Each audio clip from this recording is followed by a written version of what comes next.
Welcome back to episode 278 of the Hockey Cards Gongshow podcast. Put a couple of dumb Minnesotans behind a mic, sprinkle in a crazy Canadian, and it's a Gong Show Super Show.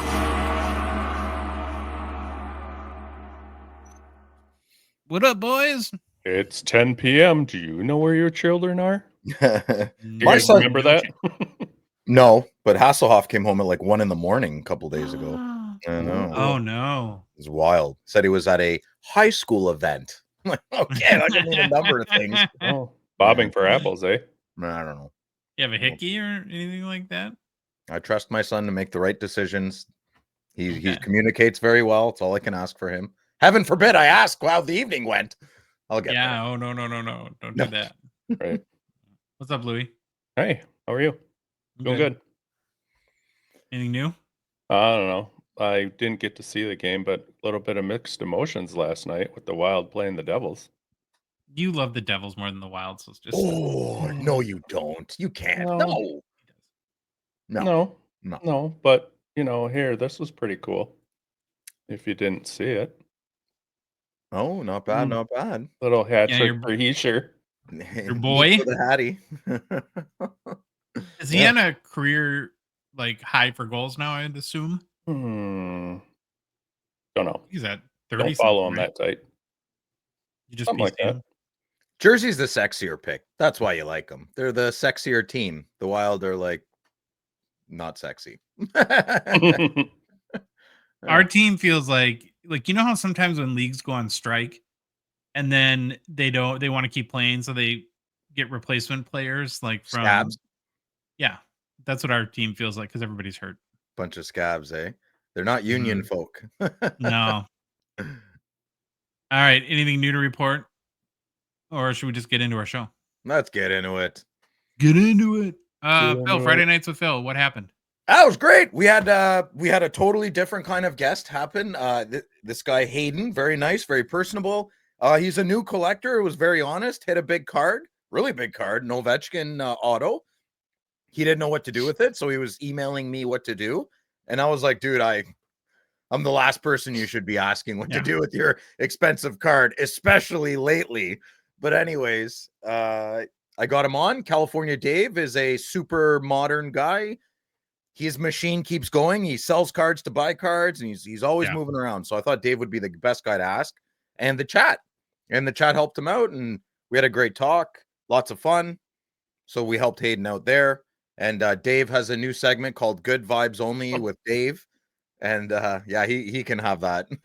so every Friday, Dave's going to, if there is a good story, he's not going to force it to tell in the hobby. And we'll go from there. We'll see how it goes, because I'm pretty loud and I'm What do you have cynic. against good vibes? Are you afraid of happiness, Phil? Is that what? No, I the love issue is? happiness. No, I'm a cynic. That's my new thing You're now. a I didn't know cynic. what that, Yes, I'm that's right. You're still a the cynic. Yes, that's Did you accurate. memorize the definition? Because I forgot. Of what cynic means? Yeah. No, I forgot. I think I see the worst in people. Great quality to have. You're so blessed. Something like that. I don't see the worst in people. I actually do see the best in people, but they bring their worst, I find, quickly, and not honestly. No. Ray of sunshine from Phil this morning. All right. A couple quick announcements and then we'll get started. Big show today. Lots of fun stuff going on. Our hockeychecklist.com update. Been adding more checklists. Keep trying to do at least one every day. Worked on 2022 or 2020, 21, Series 2 and Series 1. I could have said them in the right order. But yeah, I did those.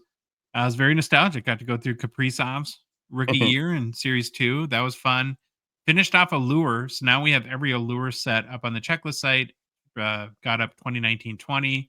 Added 2001-02 Topps Chrome. And then 1998-99 Bowman's Best with the Atomic Refractors. Very... Who opened Bowman's Best at Rip Party? Was that Grant? It's Anthony. Anthony did that. Yeah. That was, he had a Gretzky refractor too, didn't he? And he went right past it too. And I was standing right beside him. I didn't even think, you should check that one. Yeah. And if you'd be so kind when you're, perusing eBay, folks, if you want to help support the site, there really is no revenue model. The one thing that helps us cover our development and server costs is if You go to any random card whatsoever and open the card, the details of it. There's an eBay link. If you click on that link and then buy any card on eBay, it doesn't have to be that card, of course. Within the next 24 hours, we get a little bit of a commission, and that like helps pay for stuff, which is nice because we're trying to build a great tool for the hobby. So we appreciate everybody's support there. All right. Next mention GP Sports. They are the official break partner of the Hockey Cards Gongshow podcast. Grant and crew offer some of the best and I think most interesting breaks in the hobby for hockey. Head to gpsportscards.com to get your spots for this upcoming Wednesday, 2 days from now. There's some stature breaks I saw, the cup, ultimate, allure, ingrained, mixers, kind of have it all. And Grant will be on YouTube live on Wednesday breaking. So even if they sell out, which they kind of do often, you can go on there and watch. And sometimes magic happens. Did you guys see the card he hit? Yeah, there it is, right there. If you're watching on YouTube from 2022, the Cup, the 101 dual NHL shields between a couple of Ruskies, our guy Kaprizov and Alex Ovechkin. Now, how long ago was it? I remember a show. I don't know if I was on it yet. We talked about it, this card. We said, wouldn't it, somebody, you or Troy or who, I don't know who, somebody said, wouldn't it be sweet to have like a 101 shield with Kaprizov and Ovechkin? Oh, well, that's Yeah. it. Yeah, they got it. Here it is. Now, if you're a Kaprizov collector, Phil, let's pretend. Okay. How many cards are better than this? Like, is this you think in the top 10? It's got to be in the top 10. Oh, yeah. It's tough because it's a dual card, but it's a fellow Russian. It's a perfect player to put on the card with him. Well, and you got to remember, too, so there was no gold outburst for his Young Guns. That didn't exist. Yeah. All his cup cards are sticker autos. So I think the highest selling card is still his gold PMG, the 97, 98 retro. Okay. So this is probably a top 3, maybe I would say 1. so. I don't know. This Top, is an top awesome 3. card. Top 3, top Awesome 5. card. I don't know if the top 1. Yeah, I'd have to analyze the database. Now, Louis, let's say you hit this card, and I know, what do you guys think it's worth? 10 grand? Is that no more than that? 20? Okay. More. It's going to be over 15. I'd say maybe 22, 23. Yeah. Are you tempted to take the money, or are you keeping this one, Louis? I'm selling it right away. I love it. It's amazing, but I'm still selling it. Too much money to pass up. To fund, I'd probably sell it too. I'd really want to keep this card. I think I would keep it. Yeah, but I'm surprised myself thinking that way. I think it's great. Instinct usually is to sell. If that was a Kachuk, like if that was the Matthew and Brady Kachuk that I lost out on, I would keep it in a heartbeat. If I pulled that card, I'd be 50-50 to keep this or sell it. 30 grand, it's yours. 30 grand, it's gone. 20, I'd be like, coming to sleep on it. Yeah. All right. Sweet to have, sweet to talk about, sweet to Great show, pull. but jeez. Great pull, GP Sports. Good job, Grant. Yep, gpsportscards.com, get your spots. And then lastly, a reminder that our show, the Hockey Cards Gongshow podcast, we are a Patreon podcast, which means that we rely on the support of listeners and watchers like yourself to help us cover our show expenses, produce more and what we hope to be better hockey card content.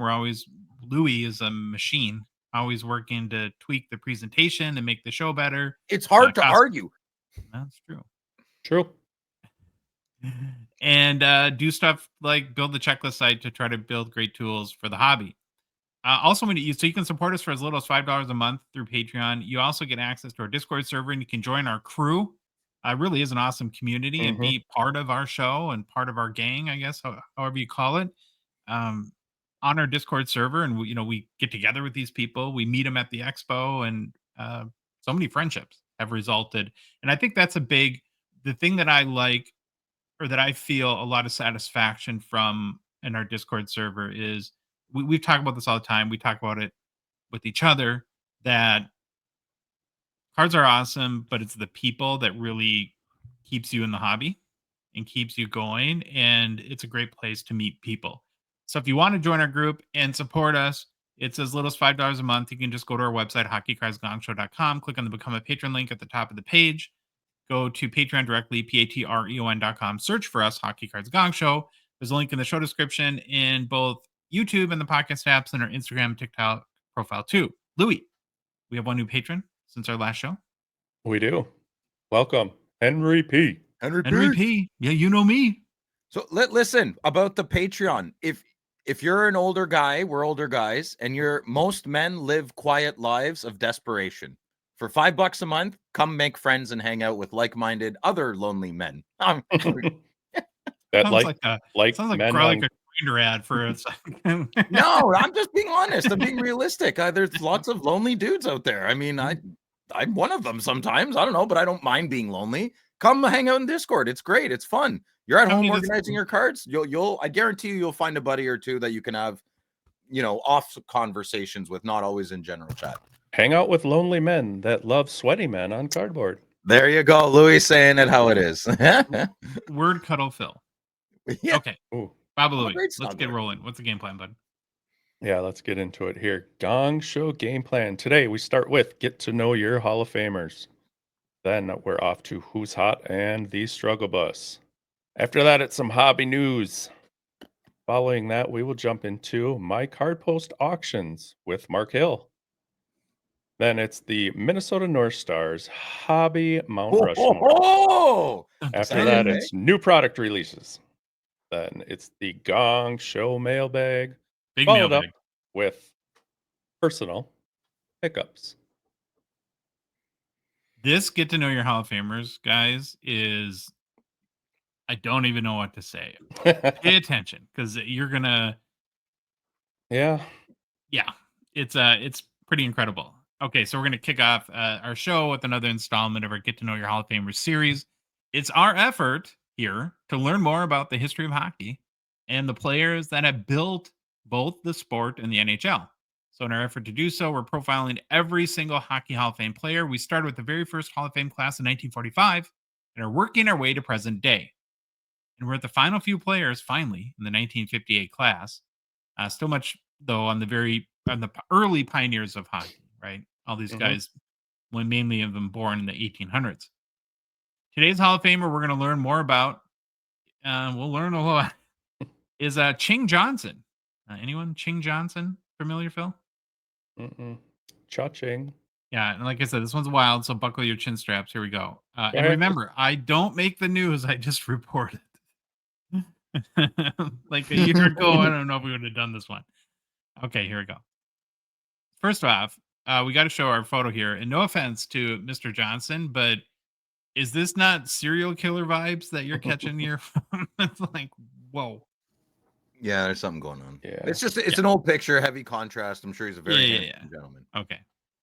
So Ivan Wilfred Ching Johnson lived from 1897 until 1979.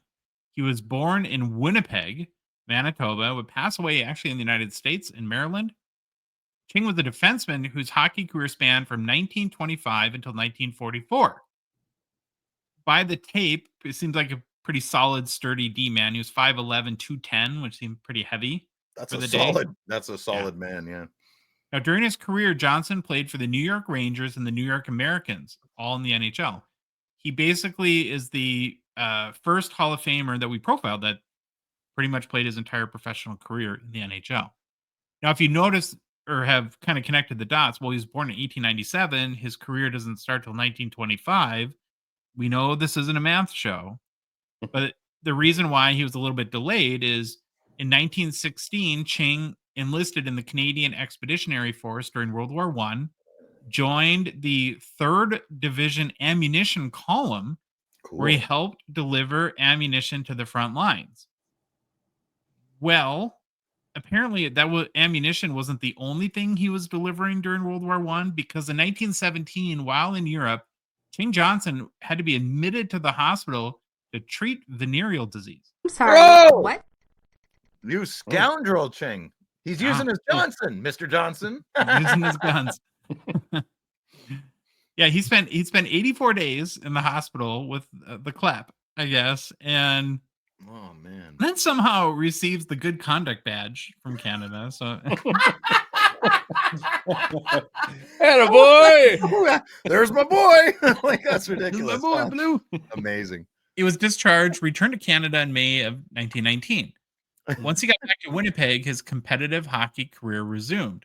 And after a couple years of playing locally in Winnipeg, perk up now, Louis, Ching moved to Evelyn, Minnesota, home of the Mhm. U.S. Hockey Hall of Fame, and would play a couple of years there before going on to Minneapolis to play with the Minneapolis Millers. And it was during his time with the Millers that he would get recruited to play for the New York Rangers in the NHL at 28 years old. Started his NHL career.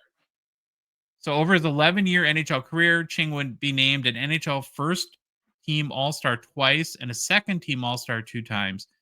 He was also the runner-up in the Hart Trophy, voting in 1932, finishing just one vote behind Howie Morenz.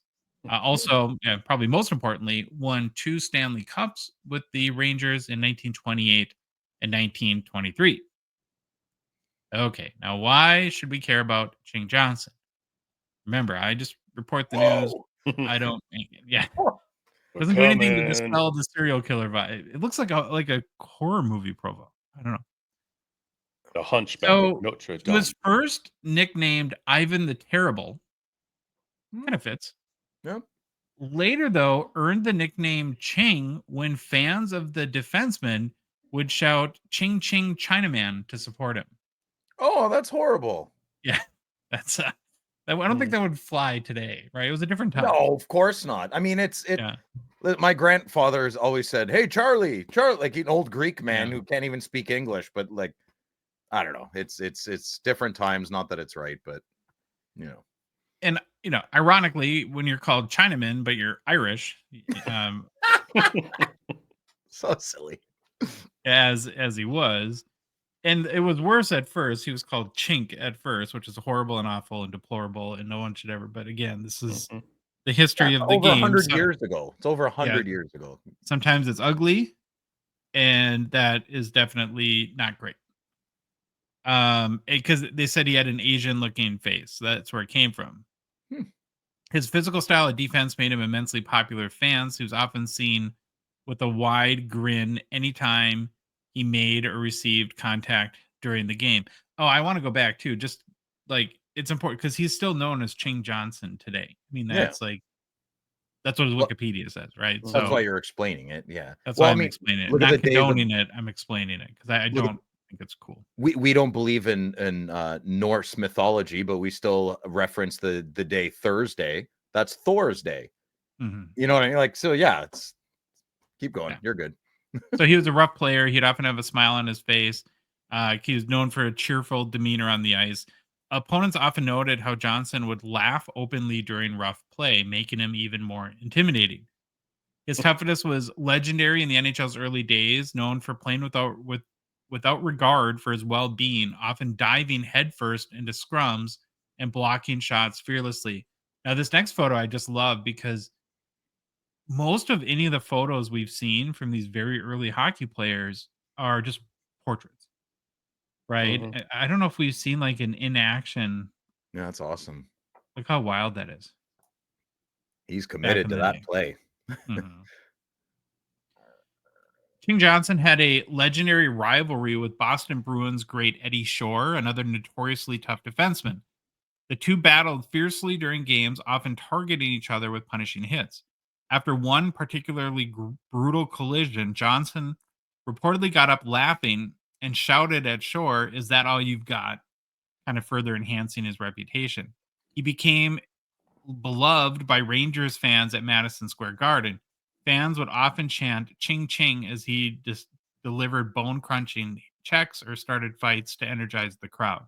Right on. His style and personality made him one of New York's earliest sports heroes, solidifying hockey's popularity in the city. Love this guy. He's Brady Tkachuk models his game after the Ching Johnson. Clearly. Okay, looking at his hobby market, there's lots of good hockey card options and playing days ones for Johnson, as he played in an era where a number of sets were produced. So his rookie card would be in the 1926-27 anonymous issue. Again, must be super rare because I could not find any sales on Card Ladder. So looks a little miscut. Slightly off-center. He also has a card in the 1933 Sport Kings set. This is a PSA 8 is the highest selling copy As it sold for $2,674 in December 2021. That is a weird photo too. Yeah. It is. Yeah. I remember that was like a multi-sport set where you had some hockey players and baseball and I don't know, skiers, whatever. And there's a Ching Johnson card in the first O-Pee-Chee set, the 1933 Series A. This PSA 6, which is a green background, remember it all 4 colors, sold for $660 in 2013. That's still the highest sale. Again, I think these cards are pretty rare. And then his final playing days card would be 1937 Worldwide Gum, where the highest selling copy is this PSA 6 we're looking at. That sold for $410 in 2021. That's a nice picture of him. I'm glad we're ending with that good picture. That's a good picture of Ching Johnson. Yeah, I don't like scary movies, and this one's scary. Some of these are... I'm actually impressed how many of these stories are fascinating. I mean, we've had, of course, a few that are a little ho-hum. You know, it was just a good hockey player, grew up in some town, died in that town, went to church. Had 9 kids, went to church. Yeah, loving husband. Yes. All right. A lot of these guys are pretty crazy, and here's definitely one. It was harder to stay alive back then. You had to do more. Mm-hmm.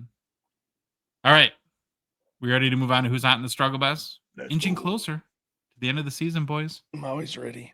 Here we go. The importance of every game ratcheting up. We know that. Phil, you're watching your Senators like a hawk right now. A lot of games, yeah. Yeah. Thought they were going to blow it last night. No, they didn't. They didn't. They didn't. They got the 2 points in regulation. Shut it down. It is a very critical time for the Stars to shine. You know, their teams are in playoff contention, and no one wants to see your favorite player on the struggle bus. That's for sure. Phil, I don't know if you knew this, but GMs have told us that the Gongshow struggle bus is their worst nightmare. Yeah, they watch consistently. Yeah, keeps them up at night. But I don't know. Maybe it's the jolt the struggling player needs. We've seen that, right? We put players on the struggle bus, and all of a sudden they light it up right away. So, Are we doing who's hot first? Yeah. What are we talking about the struggle bus for? I don't know. This is part of the segment. Sorry. All right. I mean, yes. No one wants to be on that bus of struggle. I think you're on it. No, I don't know. I'm gonna put you on it. I want to see who's your pick for hot. All right. Well, I went with Matt by Mitchkov. You ever heard of him? Oh yeah, nice. Yeah, I love him. Do we think torts might have been a problem? Maybe. Is that a thing? Maybe. Since getting the heave-ho and flaming out of the Flyers job, like only torts can. Matt by Mitchkov has been on a tear over in the last 2 games. The Flyers have had that are post torts. Mitchkov has 4 goals and an assist. Now, fairness and conversation, Matt I've been doing pretty good over the past 5 total games total, where he had 9 points in that span. But prior to that, he was held pointless for 6 straight games. Hey, Josh, hold on 1 second. What are you doing? Phil? I'm listening to Josh. Oh, okay. I just wanted to make sure. What are you doing? Breaking the rules. Do mouth exercises? I'm not doing anything. I'm just listening to you, and I'm trying to finish the segment.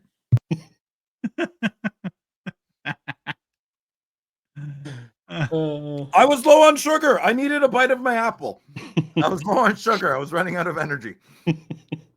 Oh, sorry. You're the last person on earth that should be low on sugar. Okay, so Mitchkov had 9 points in 5 games. Prior to that, he was pointless in 6 straight games. So a little bit of inconsistency there from a rookie, which I guess you expect. On the season now, the 20-year-old Flyers forward has 24 goals, 32 assists for 54 points in 73 games played. His 24 goals is the most by any rookie, and 56 points now ties him with Shimmy Shakes for the lead amongst rookies as well.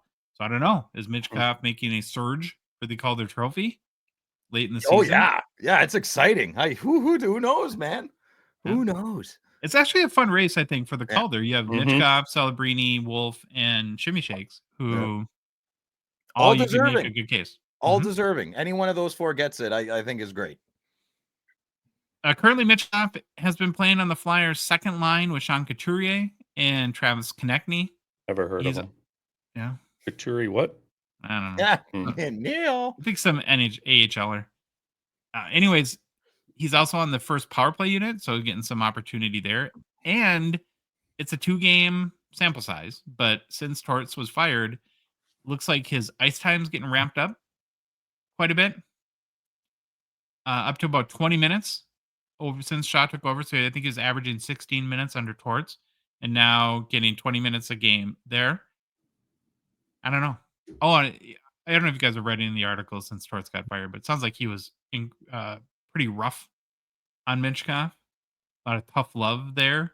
And of course, the Flyers brass was praising that and how much it will help him develop, and maybe to some degree, I don't know, There's that there's helped. a being an ass crossing the line part that you That gotta. he, yeah, whatever it is, it's coincidence or not, he's playing very well since Torts has been gone. So, yeah, and Just mentally alone, maybe feeling like there's not someone breathing down your neck. Mhm. You know, maybe he's not necessarily trying different. He's just lighter on his skates. yeah, and if you're a Flyers fan, this is awesome, right? You haven't had a hobby star since Lindros, long, long time ago, and he looks like the real deal, Bitchkov does. Oh yeah, So, all they need is a goalie, man. They haven't had a goalie since Hextall. Mhm. All right, like what, Chick-Manic? Okay, yes. Matt by Mitchkoff is a 2024-25 Young Guns. Still a little early for the grade. There's no PSA 10 sales yet, so I don't even know if the first ones are back. That's But it impossible. No once way. it's Not a one week, PSA 10 sale? Really? I don't think so. That's weird. His raw Young Guns is selling in like the $75 range on average, so still pretty strong. Uh, Again, done dirty on his Young Guns with his hockey mouth. Yeah. Looks like his girlfriend just broke up with him. It's a passionate face. I'll take it. It could be a lot worse. Okay, it's kind of a Kachuk face actually. Yeah, no, it's not good. Yeah. Baba Louie, who did you put on who's hot? This one kind of surprised me, even though I decided to take him. But I went for the Nuge, right? Nugent Hopkins. Okay. So Hopkins this year has struggled offensively compared to previous seasons, but in these last week or so, looks like he might be finding a rhythm, heading towards them Stanley Cup playoffs, and maybe my prediction of them winning it this year. I don't know. They got to get through Dallas, but he's trying to match the point total that he had from last year. Now, if you remember way back, got to go way back.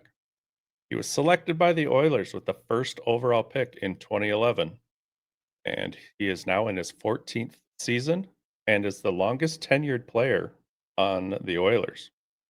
Hmm. He's also considered one of Edmonton's most reliable forwards, and I suppose this helps. He can play center or left wing for them.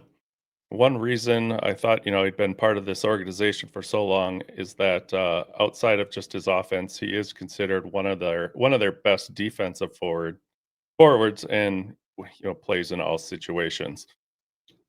So he's gone from 104 points in 2022-23 to 67 last year, and now through just 48 points through 71 games this year. So in his last 7 games, this is why I chose him though, because he's coming around. He's put up 4 goals, 5 assists for 9 points, and has been on the ice for 19 or more minutes in all of those 7 games. So far this season, he's sitting at 20 goals. This could have changed after last night. I went to bed and forgot to look, but before his game last night, he was at 20 goals, 28 assists, and 48 points in 71 games. So he's still got a ways to go to match last year's totals, but watching him play, he's been giving it a good go over the last week or so. So I found that he fit deserving to see his name up on this Who's Hot list. Hopkins is a 2011 Young Guns with a PSA 10 pop of 333 and a gem rate of 58%. His last sale was on March 8th for $156 US. December and January sales of the card all sold for $173 US. The 52-week low of his card was all the way down to $81, and the high has been all the way up to $253. So he's kind of always a all big over the swing. place. Phil, has Otto ever had the number 1 overall pick? Mute. You're on mute, bud. You're on mute. Phil's on mute.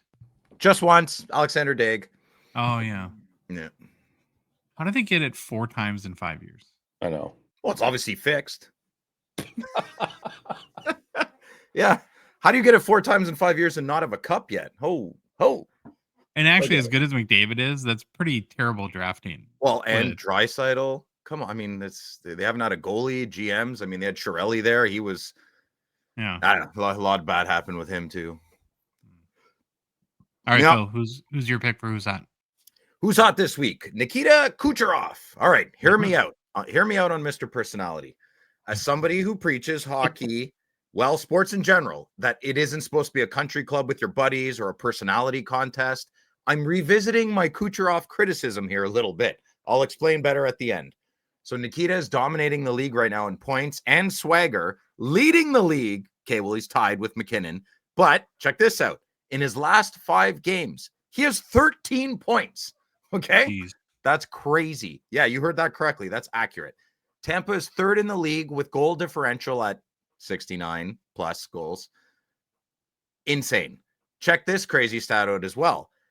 In the last 3 goals and 8 assists across 3 games.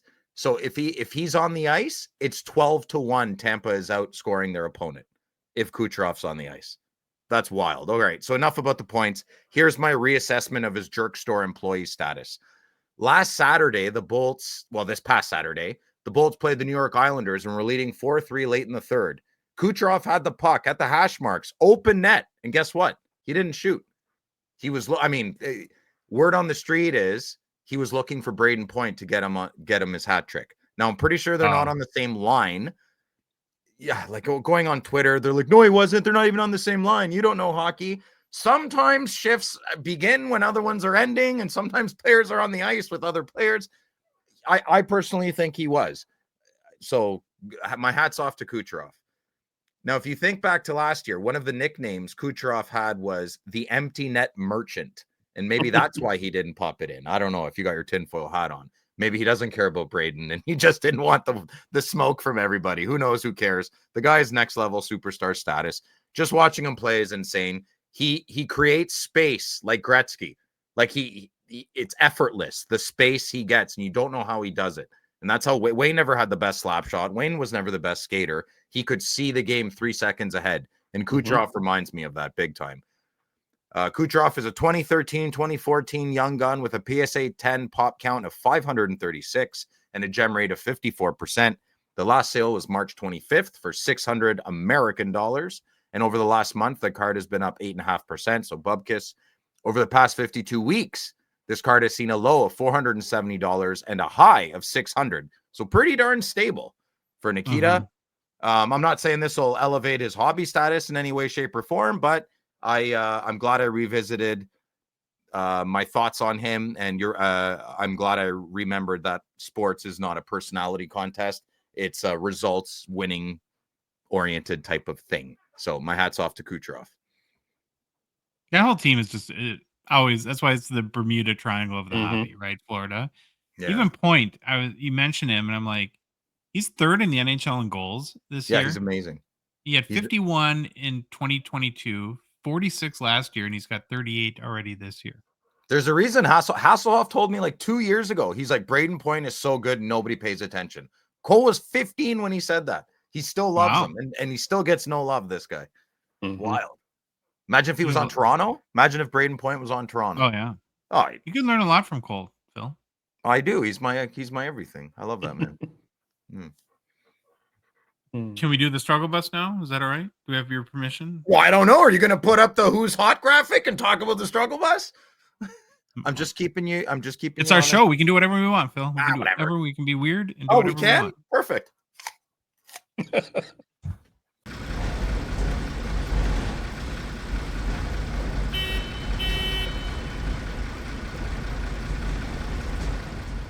First player in the struggle bus, Josh Doan.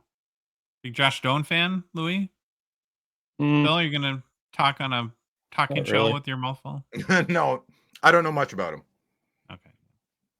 Well, I'm put a rookie on Who's Hot with Mitchkov and putting a rookie on the struggle bus too. So going back to March 14th, Doan has 1 point in his last 8 games played. That's a Ooh. goal. Now the son of Shane Doan has 5 goals and 15 points on the season and 42 total games played at the NHL level. He did spend some time in Tucson with the Roadrunners, where he fared better. He's done better in his stints in the AHL. He has 11 goals and 26 points in 28 games there this year. While he's not scoring much, though, too, fairness and conversation, he's contributing on Utah's third line with Jack McBain and Lawson Krause. More of a gritty kind of stuff that they're doing to help the team win, but that does not make you a hobby star, though, either. Who knows what kind of upside the young Doan will ultimately have. He's a little bit older from a process. He's 23, so he's kind of getting to the point you want to see, a couple years left, I guess, of development. Also not getting any power play time. He's very kind of on the third line, so that's going to limit your scoring opportunities. Now, he's a Series 1 Young Guns from this year, 24-25. Does have PSA 10 pop of 38 with 34% gem rate, less sold on February 2nd for $63 US. And honestly, this card has been bouncing all around. You can get, some people are buying it like at $25 and others at 80. So Shane. Yeah, Shane buying it. fans of his dad. But Family. Oh, Baba Louie, you put Phil's new crush on the struggle bus. Yeah, I was kind of surprised when I started going through stuff and my spot. got to look at old Spencer Knight here. Oh, Louie, I know. you Well, big meanie. Oh, What a great photo. That's an amazing photo. Maybe you'll see why I didn't want to do this. Trust me. well, if it's You owed it to deserving, him. it's deserving. But- It's just sad. That's okay. You sound like Judge Smales from Caddyshack. Danny, I've sent boys younger than you to the gas chamber. I didn't want to do it, but I owed it to them. But I owe it to Spencer Knight to hopefully You do. ignite his game. So, Spencer Knight took his 6th loss in 7 outings the other night. After the Stressful. loss to the Golden Knights Friday, it was the 3rd game in a row in which he allowed at least 4 goals. He stopped 17 of the 21 shots he faced. Now, do I blame him completely? No. I can put blame on Chicago's D. Pretty easy to do right now. Well, they traded their best defenseman for him. Seth Yep. Jones. I know. So I feel it can be easy to expose what I would say a depleted defense. They seem to give up the middle of the ice with 0 fight. And right now, the D's getting outworked. They look confused in their own end. And it seems they don't know what each other's role is out there on the ice. So Wait a minute. Is this Phil's performance review, or are we talking still about the Chicago Blackhawks? Chicago Blackhawks defense. It's so funny. And I did notice this when I was watching the Devils game where they played the Devils last week. Oh, your It favorite was team. atrocious. So Yeah. But back tonight, he's 3-6 since coming over to the Blackhawks. And here's some of his stats since that arrival. He's got a 3.26 goals against and a .887 save percentage. In his last 5 games, he's 1-4, 20 goals against on 132 shot attempts. So it gives them a 4.05 goals against and an .853 save percentage. This brings Knight now to 15 wins, 15 losses, which would be 14 losses with 1 overtime loss. Still, a manageable 2.65 goals against and a .90 save percentage for the season between Florida and Chicago, but this switch over is not doing him any favors right now. Mhm. Mr. Knight is a 2021 Young Guns with a PSA 10 pop of 799 and a gem rate of 41%. Last sale was March 29th for $65 US. Over the last month, the card has seen a 40% uptick, which translates to about $21. A 52-week low of this card was $13.50 and has seen a high of $95. All right. All righty. Bill, So, Yeah. last player in the struggle bus. Okay, Habs fans, take it easy on me. You know I'm not too far off wrong about this one. Bad grammar, apologize. And I love this kid, but struggling. So the greatest franchise in all of sports history needs Jakey Poo Evans to step up, or they needed him, past tense, to step up these last few games in March. Unfortunately, that didn't happen. Let me explain. In the last 5 games, Mr. Evans has 0 points. Whoa, it's okay, man. 0 shots on net. None. Quote, but Phil, you're being way too harsh. He's just a third and fourth line center. Aha! I thought you might say that. He's still averaging 14 minutes. He's still averaging 14 minutes ice time a game. They need him to perform, as he has very well all year, and it has helped the Habs get to where they are. But pooping the bed a little bit lately. Oh, I almost forgot as well. He's a -4, so I'm not singling him out. Well, I guess I am a little bit, but he's my pick that sticks out for me this week. The team has really needed to count on his secondary scoring from their bottom 2 lines, and they just needed to do that to help them push for wild card. And they're still not out. They still have a great chance. Whether that's going to happen or not remains to be seen. I'd love Montreal to make it. More Canadian teams, the better. And that's my pick for this week. So Evans is a 2021 young gun with a PSA top 10 pop count of 56. Ugh, it's not a lot. And a gem rate of 44%. The last sales of this card per card ladder sales history have been very low, and the card is averaging between the $30 to $40 American range. So my pick this week is Jake Evans, but I'm confident he'll maybe not this year, but he's an NHL player. He's here to stay. Just a bit of a bad stretch for him. Wayne Gretzky on steroids? Yeah, that's not Jake Evans. All right, so who's hot this week? We had Matt by Mitchkov, Ryan, the Nuge, Hopkins, and Nikita Kucherov. And then on the struggle bus, Josh Doan, Spencer Knight. Phil's you should PC him, Phil. I think that would be a fun PC for Spencer Knight. Yeah, you want to know why I don't? There's only one reason I don't. Because you don't like their patches? I don't mind their patches. And his autograph, just it's the fact that I even collect Jake Sanderson is like that's hard for me. They're all, and it's not their fault. I get it. I get it. I totally get it. But it's important. It's a rite of passage into manhood and womanhood. Mm-hmm. Right. So did I fail putting him on the struggle bus? Or no, reality's reality, man. Opinions don't matter to objective things, right? If someone's numbers suck, math doesn't lie. I can hoot and holler and be subjectively irrational about it. But at the end of the day, no, of course he should be on it. Then we had Jake Evans as well. Yeah. Okay, Slap Sharks, Gongshow partner sponsor, grateful for their support of our show. The current Slap Sharks weekly eBay auction is live, ends on Thursday night, like it always does. We had fun on last Thursday, following along with the auction. Phil's card got paid. Got paid. Daddy got money. Mm-hmm. Yeah. Best comment on the live ever. What? You guys aren't going to do this every week, are you? But it's kind of cool. This is great. I just don't do it every week. Yeah, that was good. I love compliments like that.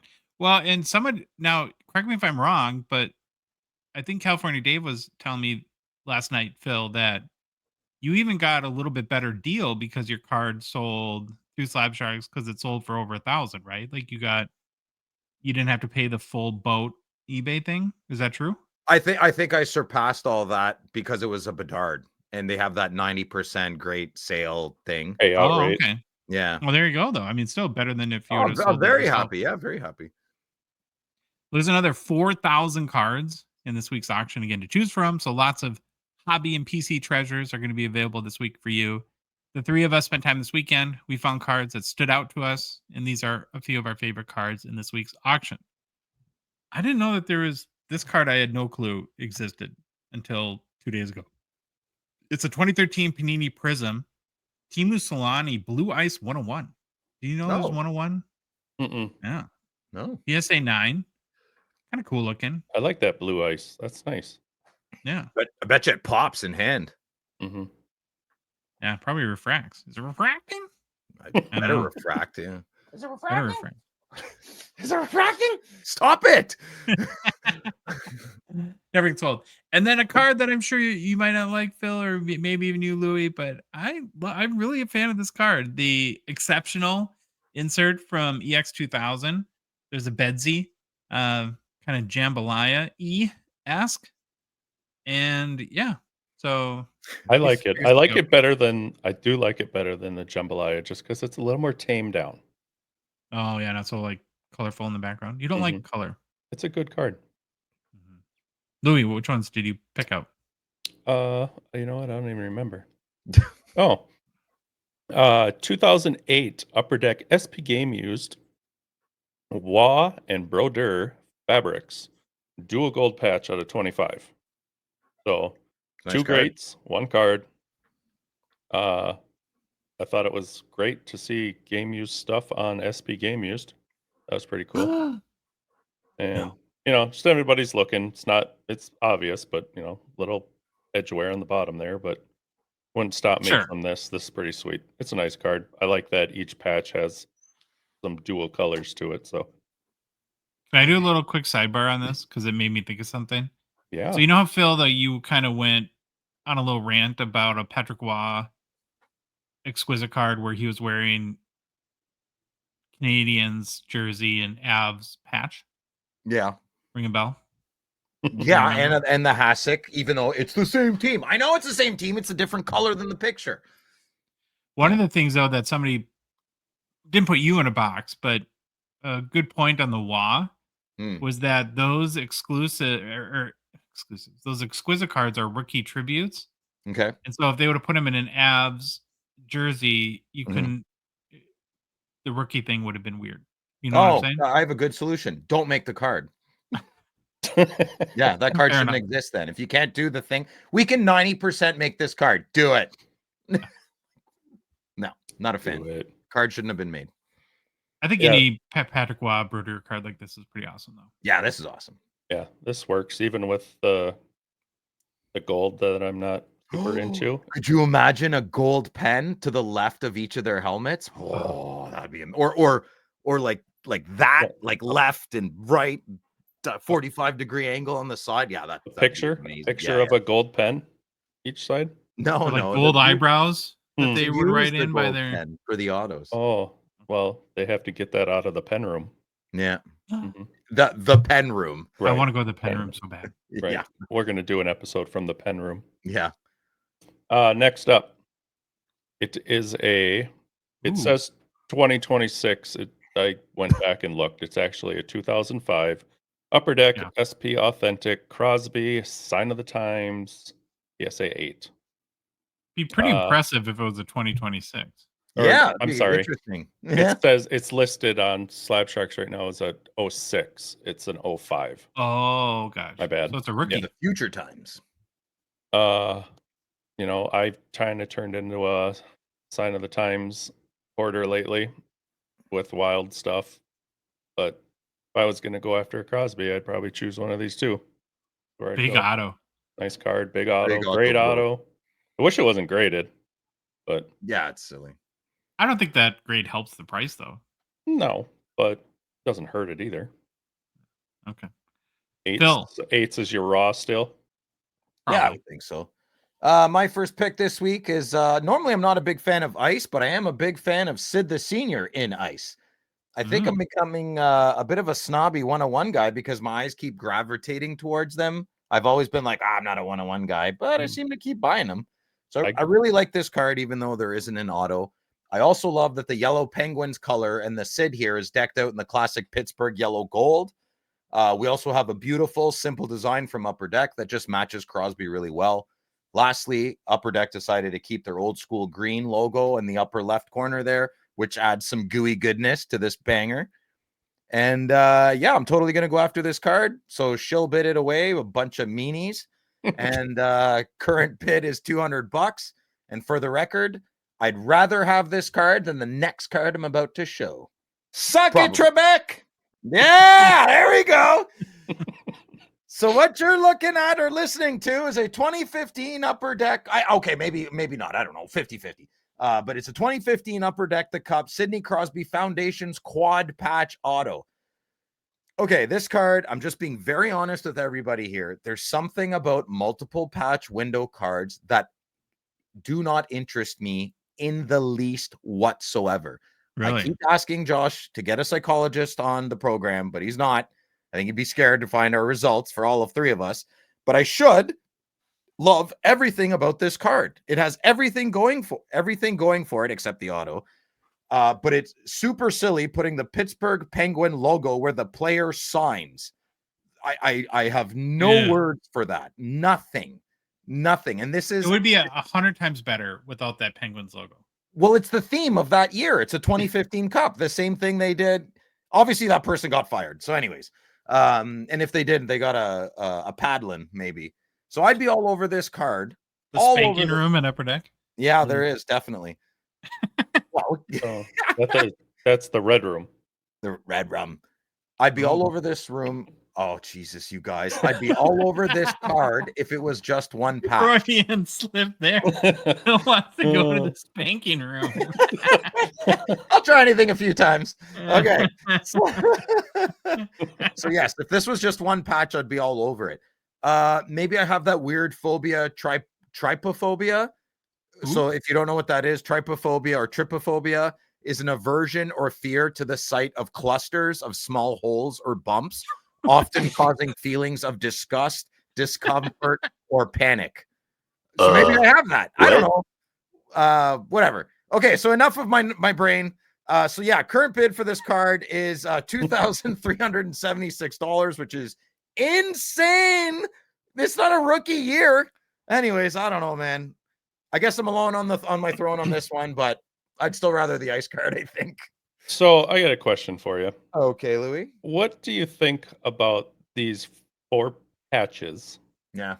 if they would have never gone away from the beautiful yellow to this, like, wiped into your carpet vomit color? No, it's not the color of the patches. I like the color. I'm a browns and beige guy.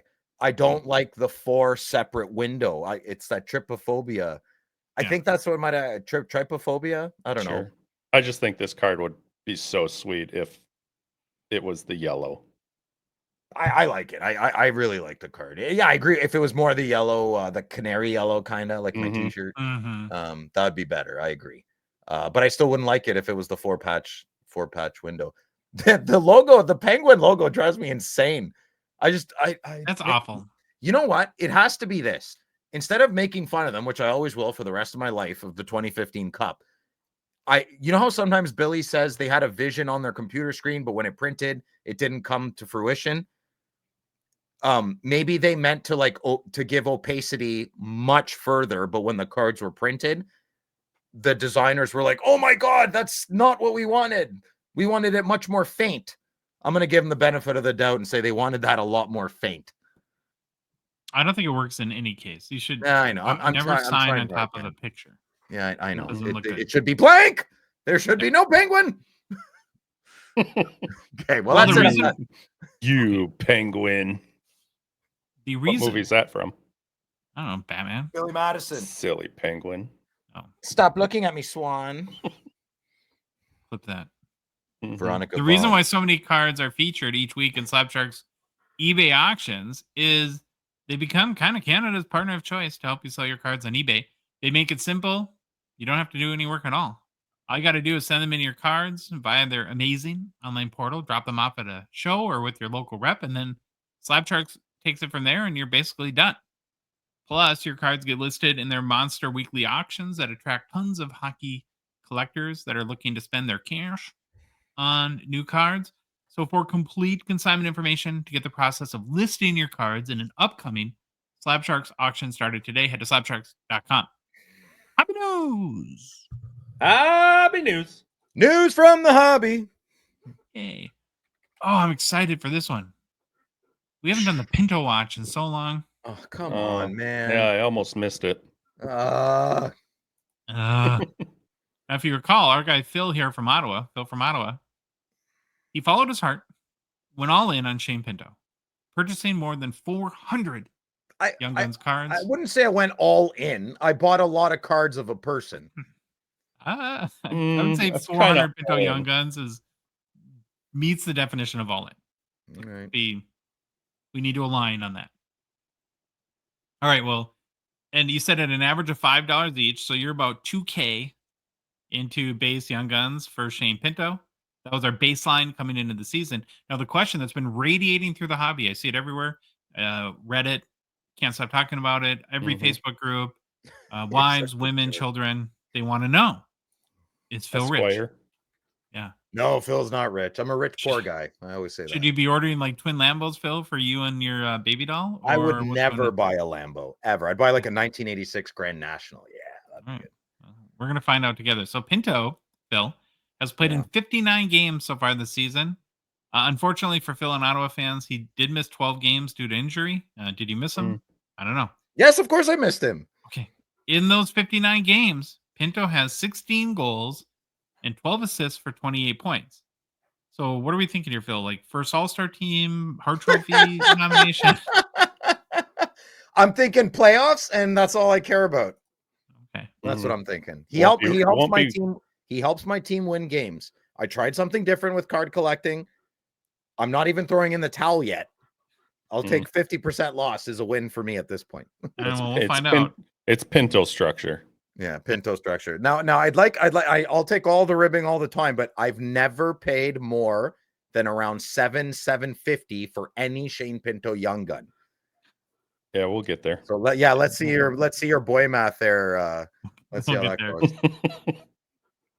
Well, he's 24 years old, so I guess in theory he still has time to break Ovi's soon-to-be goals record, Phil. So are you going to count on that? You want to double? He missed 2 years, one due to injury and one due to gambling. Well, what's his problem? Well, he gambles and he got hurt. Dumb. So now his career season, I don't know if we've talked about this yet, was 2022-23, where he did have 20 goals and 35 points in 82 games played when he would have been, like 21 years old. So is that what got you kind of all excited? Was that the inflection point where you went all in on him? There's nothing that can... There's not many smarter hockey players. He's like Chris Kelly with way more talent. He has... I need 2 years of uninterruption, healthy hockey. I'll get my money back very easily. Very confident in that. Okay. Yeah. I watch him play far too much. Well, Pinto is a 2021-22 Young Guns. Average sales right now are about in the $1.50 range. How many sales?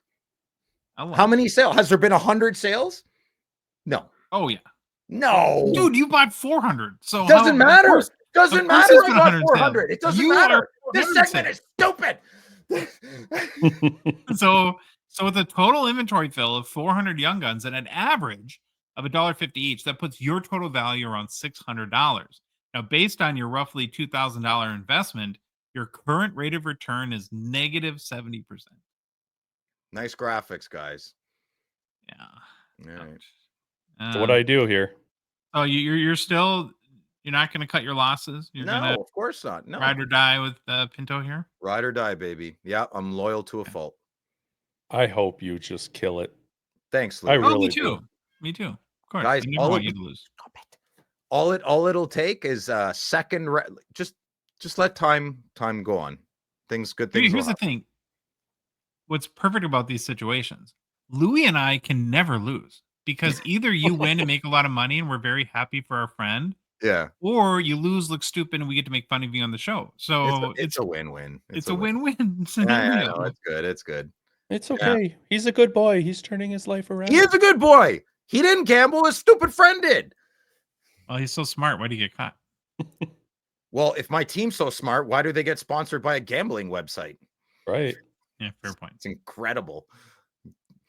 Okay, here's a short story that I don't know. I think I don't know if this will happen behind the scenes or what, but did you guys notice that President's Choice, the million trading card companies run by a doctor of some sort? like Doctor. Another Who's this doctor. one? Here we go. Another doctor. My Dr. Brian Price. Dr. Brian Price. He was like the in the game guy. Was with some other companies. Well, anyways, they're marketing on their Instagram a new OV set that they are uh, going to sell right now about the quest for the record, Alexander Ovechkin. That's the name of the set. But what stood out to me right away is that the cards are, and we'll kind of go through them. Mhm. They have NHL logos on them. So Mhm. interesting. And it's like, I'm pretty sure that Upper Deck has the exclusive license for the NHL. I also think a lot of these, they might even have an exclusive deal with OV too. So it'll be curious to see what they do. So we'll show some of the pictures in more detail. Now, yeah, so that's a logo right there, showing the Capitals jersey. All There. the cards they made have significance to him breaking or tying somebody's goal record. Okay. And I like the theme of that. They also look like drawings, so I don't know if that's a way to circumvent. Oh, maybe, eh? I would doubt it though. Josh, could this be one of those, like, in those big oil tankers, they make 300 million, but they get fined 80, so they don't care. Like, oh no, we did a bad thing. We'll pay the fine, but we made so much in profit. We don't like, You could ain't- President's Choice sell out? And if they sell out all these cards but get sued, they don't care because they made money anyways. I Could think be it's one like of those things. They're not Yeah. getting enough for the cards, though, is the problem. Oh, I don't know. Like, What are they selling? starting at the beginning, the cards are like $100, and the most expensive ones at the end are like $239 a piece. Oh, okay. I know very little about President's Choice or The Good Doctor. But what I have heard is that he was probably really, really smart and bought like boatloads of memorabilia, like warehouses Mhm. back in the day. And so I think that's their like competitive advantage, that they have access to stuff like this. Now the card design looks like Mickey something Mouse. made in Canva for like in 10 minutes, a little bit. Like very DIY homemade. So And I'm the not trying to be too critical, but it doesn't look professionally designed, the card. You can't read the type font or anything. I think I've mentioned this before, but I'll do it again. In Canada, we have a big grocery store called Loblaws, and their name brand is called President's Choice. So Oh, like the generic stuff kind yeah, of? and it has been for like 35 years. Mhm. So the brand recognition has already been solidified up here in the north. I cannot ever hear President's Choice and not think the grocery store. I'll never buy one of these cards. I can't do it. Yeah. But they'll do cards, like I think they'll do cards with like Vesna memorabilia. I mean, so like crazy memorabilia stuff cool, that I yeah. could see the Mhm. collecting appeal to. Yeah. I just can't imagine that Upper Deck is going to look at these cards and the NHL trademark branding and be real happy about that. Right. So this 801st goal, tying Gordie Howe, set you back $189. Are these the sticks from those goals too, I wonder? That would be kind of wild. I don't know. $149 card here, tying Brett Hull. All right. Yeah, so maybe a strongly worded letter from their attorney could be Upper Deck's attorney could be on their doorstep. Mhm. I thought I'd mention that. Okay, moving along. Crosby, your boy Phil. Yeah. You're got the key to your heart. Yeah. Halifax, right? Yeah. That's where your heart lives. Yeah, well, apparently Ovi is not the only player chasing Gretzky records these days, because last Thursday night, Sid the Kid scored a goal in a 7-3 loss to the Sabres, becoming, this is crazy. Yeah. The first NHL player in history to record 20 consecutive seasons averaging at least 1 point per game. That surpasses Wayne Gretzky's record of 19 consecutive seasons. It's also every single year Crosby has played in the NHL. Yeah, that's Mhm. amazing. That's So it's like, amazing. well, and you think about like, what's the first hallmark of a superstar is consistency. There's so many of these guys that'll have a great year and then get hurt for 3 years or their play drops off. He's never played a season on good teams and bad because there's been some really crappy Penguins teams where he's averaged less than a point per game. Right? So and that's like where again, we can talk like about Bedard and we can make a million legitimate excuses as to why his team sucks and how that is affecting his production. A sucky team never stops Sidney Crosby. No, he's a consistently great hockey player and fun to watch. It's great to watch. He's not slowing down, man. It's great. Yeah. Yeah, we've been blessed with him in Ovi. He looks 20 years younger than Ovi still. Yeah, well, hard miles on that lad. Yeah, well, they're such different players too. That's what's kind of fun too, is that you can appreciate them both in totally different ways from a hockey sense. So over his career now, Crosby has scored 618 goals, added 1,058 assists for 1,676 points in 1,344 games played. So his career point per game average is 1.25. And he's a 2005 Young Guns, PSA 10 pop, 1283, 49% gem rate. Last sold for $2,799 US dollars on March 27th, up 2% in the past 3 months, up 17% in the past 6 months. 52-week low, 2150, 52-week high, 4216. And maybe the smart play, like if you're, if one of your goals in the hobby is to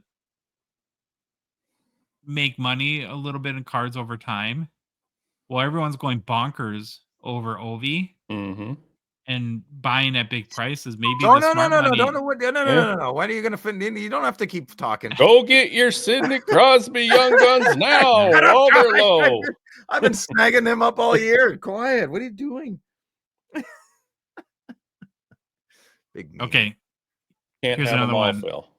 that I'm excited to get your guys' opinion on this card. So I saw this on. I saw you liked it too, so I know you saw it too, Phil, on the Slab Sharks, I think, Facebook group, where a gentleman posted this card that he owns. I think, what is his name? Brian Shom or something like that. Very unique Wayne Gretzky rookie card that was actually featured, I think, in the most recent PSA magazine. So it's a 1979-80 O-Pee-Chee Gretzky that's signed by Wayne, so impersonato, and signed by Alexander Ovechkin. So what do we think about something like this? I think that's Ovi saying, "I own you" when I break your record on that card. Wayne Gretzky, who? I don't know. What if you would have signed over Wayne's name? That would have been funny. But I don't know how to feel. I don't know how to process something like this either. Like you just sitting like kind of the wheels spin, but nothing's moving. In my That's a perfect, yeah. I mean, it's the only name to put on there that makes any sense. You wouldn't have anybody else sign the card. Yeah, but it's not your give card. It that. But what, it's not your card. It's different. I'm against it more than I'm not. Yeah. What about you, Louis? Are you more for it than against? No, I think it's stupid. But I guess if anybody else was going to sign that card with Wayne, it'd be him. Like, is there does Wayne have a card out there that says how many goals total he has of the record? That would be cool if Ovechkin signed over the numbers. Yeah. Crossed Wayne's record off. Yeah. And great fun though. That'd be so funny, I would love that. Yeah. I don't know what a Wayne Gretzky authentic auto 10 rookie is worth from O-Pee-Chee, but let's just say it's worth $2,500, right? Just to come up with a number. What would something like this sell for with the OV auto added? Like, how much value do you think that has? Less, yeah. You think? Oh, no way. Yeah. No way. What was your number? Well, you ruined the card. Wayne Gretzky's autograph ruined the card. Now you're putting a different player on a Wayne Gretzky card? Wayne's auto didn't ruin the card. It made the card, I think it did, special because his auto's on it. I don't think Ovechkin's signature helps it in any way. It's just different. I don't know. It's special because it's OV's signature. That's it. if he signed my shoelace, that'd be a special shoelace. But like, okay, could you sign something other than my shoelace? Right. So Why you have to think sign that Wayne's this card is worth less than if it just had Well, Wayne's it's on it? ruined to me. It's I don't know. You don't think that there's someone out there though that would see it and Oh, of course, yes. You're asking me what I think. okay. Yeah, I think most people would think it's pretty cool. Yeah.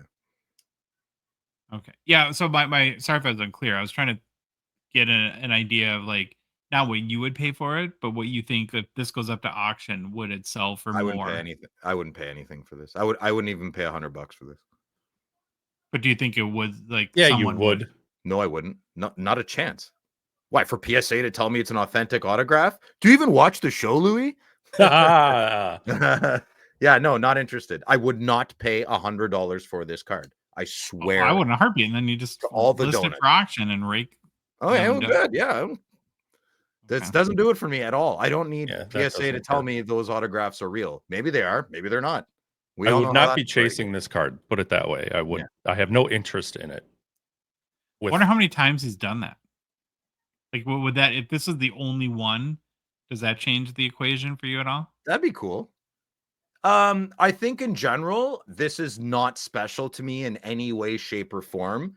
And I think I think it's a lot more special to you than it is to me. I think that's where our disconnect is. I'm not. I don't. I haven't Oh, made up you my want mind. it. I'm just. No, you want it. You're bidding on it. Wayne Gretzky on steroids? Stop it. Okay. Bill, why do you throw out baseless accusations at Wayne? You got to provide proof. I want to see documentation. I'm that he's not proving juicing. that. I do not think Wayne Gretzky was ever on steroids. I do not think so. You Do I said think he's on some steroids now. He players wasn't are during his- now? Well, that's it. Come on Friday nights with Phil. I don't want to get Josh all flush in the face. Okay, so Long story short, somebody's gonna like the card. It doesn't scratch my itch. Yeah.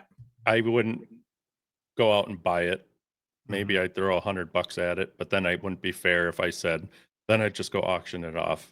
If I was just gonna go auction it off, no, I wouldn't go At least buy he's it. I honest. don't want it. Meh. All right, Cute. who added something about tops now? yeah, can I do my thing now? Oh, Okay. you want to play? I want to play. I'm trying to do a thing for Hobby News. Okay.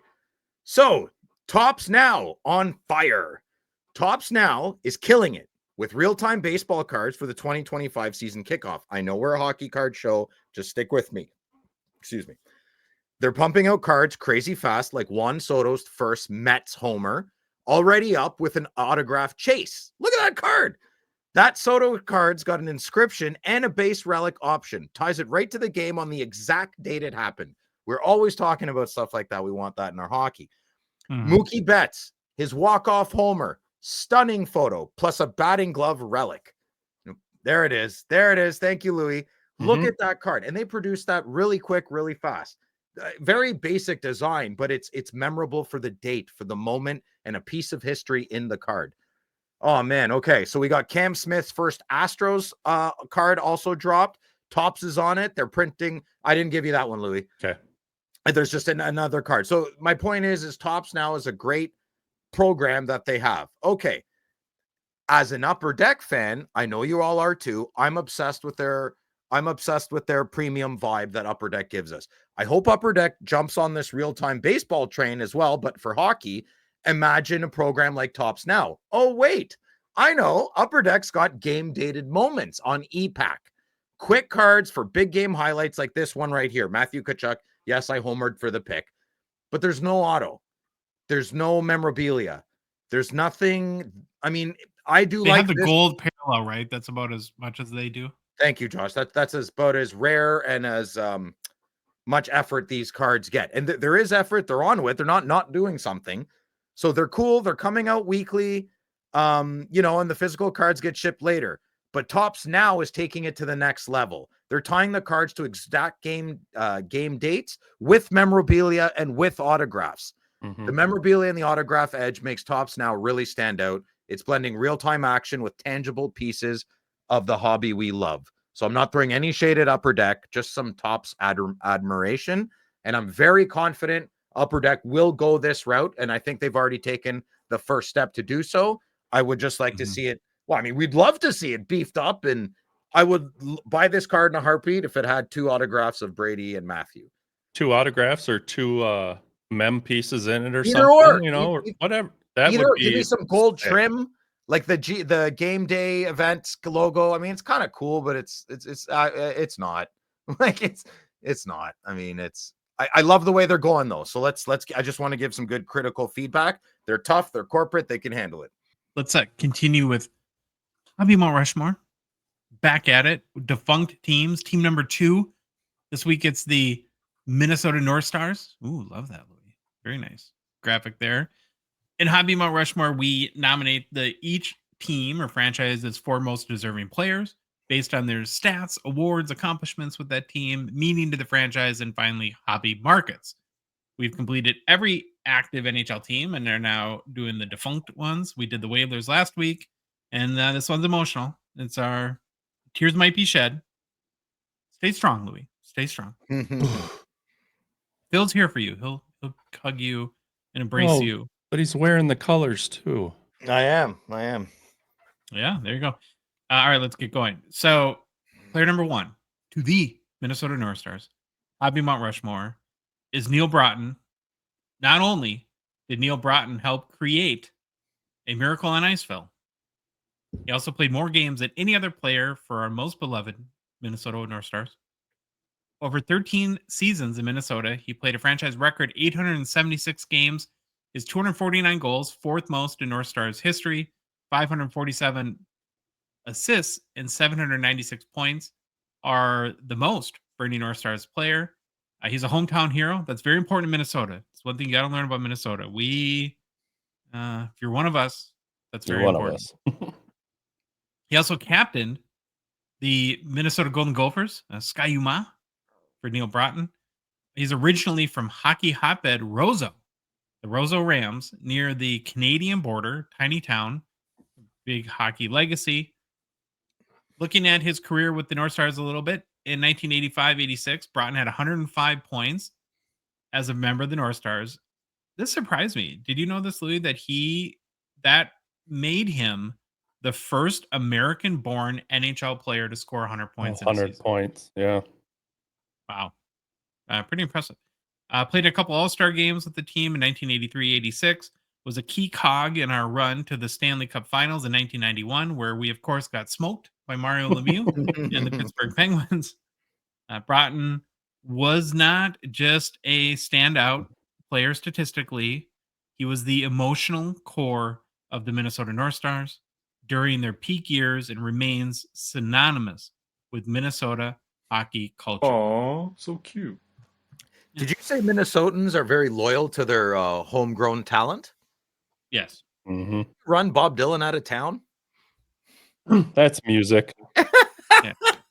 Pretty sure he said he never wanted to go back to his hometown because they were mean to him. Until the late 90s, the Golden Gophers never had a player not from Minnesota on their team. Like, you had to be from Minnesota to play for the Golden Gophers. Wooger. Thomas Vanek was the first one, right, Louis? First foreign, yeah. Yeah. Was he from Wisconsin? Sweden. Same thing. Well, yeah, Wisconsin, Sweden. It's a province. I don't know if Vanek's Swedish or not, but he's Scandinavian. He's from Austria. Put another shrimp on the bobby. That's I think Australia. that's Australian. Austria. We are Austria, so it's good at Arnold geography on this Schwarzenegger. show that I was quoting a movie. It was a movie quote, not fact. Okay. Phil, do the coup de grace and call Slavkovsky Russian again, and then we'll cover all of our bases. Yeah, I know. That was It was a movie quote. When a few podcasts before I said it the right way. Whatever. In the past year, 462 Neil Broughton cards have sold in the secondary markets per card letter sales history. Not great, of course, but this is the North Stars. Of those sales, 0 were for more than 500 US. The highest publicly selling Neil Broughton card to date is this 2004-05 Upper Deck Legendary Signatures Miracle Men Auto Raw that sold for $1,525 US in November 2023. So, Cool. Equally known for the Miracle on Ice as he is for here in the States, anyways, for playing for the North Stars. You a big Neil Broughton fan, Phil? You want to maybe share a couple of your favorite Neil Broughton stories? No, I know who he is. He's a very storied player for your franchise or your old franchise, and I'm happy he's your number one pick. Okay, great. Louis, you on board so far with Neil Broughton? Works for me. Okay. Number 2. Second player to the Minnesota North Stars Hobby Mount Rushmore is Dino Ciccarelli. Played 9 seasons with the North Stars. 332 goals, second most in team's history. 319 assists is fourth most, and 651 points is third most. He does have the North Stars playoff record with 28 goals as well. Yikes, I guess. 28 goals. As a 1981 rookie, he scored 14 playoff goals, which is still an NHL record. We had 2 kind of magical seasons, 81 and 91. Then they left. Yeah. Dino was undrafted, and now this is not just North Stars, but it's too good to That's mention. crazy. And he ended up a 600 goal overall scorer and a Hockey Hall of Famer. So kind of has gone down as maybe, if not one of the greatest undrafted players in the history of the NHL. Not too many undrafted guys scored 600 goals in this league. Mm-hmm. His relentless player on the net, fearless willingness to battle bigger opponents, and his prolific goal scoring earned him, of course, respect and adoration in Minnesota. He was my favorite North Star growing up. No. Well, what about you, Louis? Who's yours? I don't know. Madonna. But I was such a big fan of the Broughton, the Bellows, the Caseys, Mark Tenorti. Mark Tenorti taught me and a couple other hockey buddies. He lived in the cul-de-sac next door to one of my friends, and it was getting dark out, so we were coming inside from playing street hockey in the cul-de-sac, and he was coming out to play, and we said, well, we got to go inside. It's getting too dark. He's like, no, you don't got to go inside. It's not too dark. Hold on a second. He put a tennis ball in gas and lit it on fire, and we were playing street hockey with a tennis ball on fire. That's how you do it. Yeah, that's great. That's how we do in Minnesota. That's how we roll. Mm-hmm. In the past year, 1,147 Dino Ciccarelli cards have sold publicly in the secondary markets per card ladder sales history. Of those sales, 2 were for more than $500 US. The highest publicly selling Ciccarelli card to date is this 1981-82 O-Pee-Chee rookie PSA 10 that sold for $1,237 US in April 2024. So we have Neil Broughton, Dino Ciccarelli, and the third player to the North Stars Hobby Mount Rushmore is Mike Modano. While his tenure was unfortunately pretty brief with the North Stars, he did left an indelible mark in Minnesota hockey. Played 4 seasons with the team, just 317 games, did score 123 goals, and added 186 assists for 309 points, so very close to a point per game with the North Stars. Modano was the team's number 1 overall draft pick in 1988. I'd say a good choice by our team there. Quickly became the face of the franchise, made the NHL All-Rookie team in 1990, and played a pivotal role in the team's memorable run to the 91 Stanley Cup Finals, leading the team with 20 playoff points, 8 goals, and 12 assists. Now, when he came to the North Stars, he represented a new era for North Stars hockey, a highly touted franchise-changing talent that fans had, been hoping for. And his speed, skill, and scoring prowess immediately energized the fan base.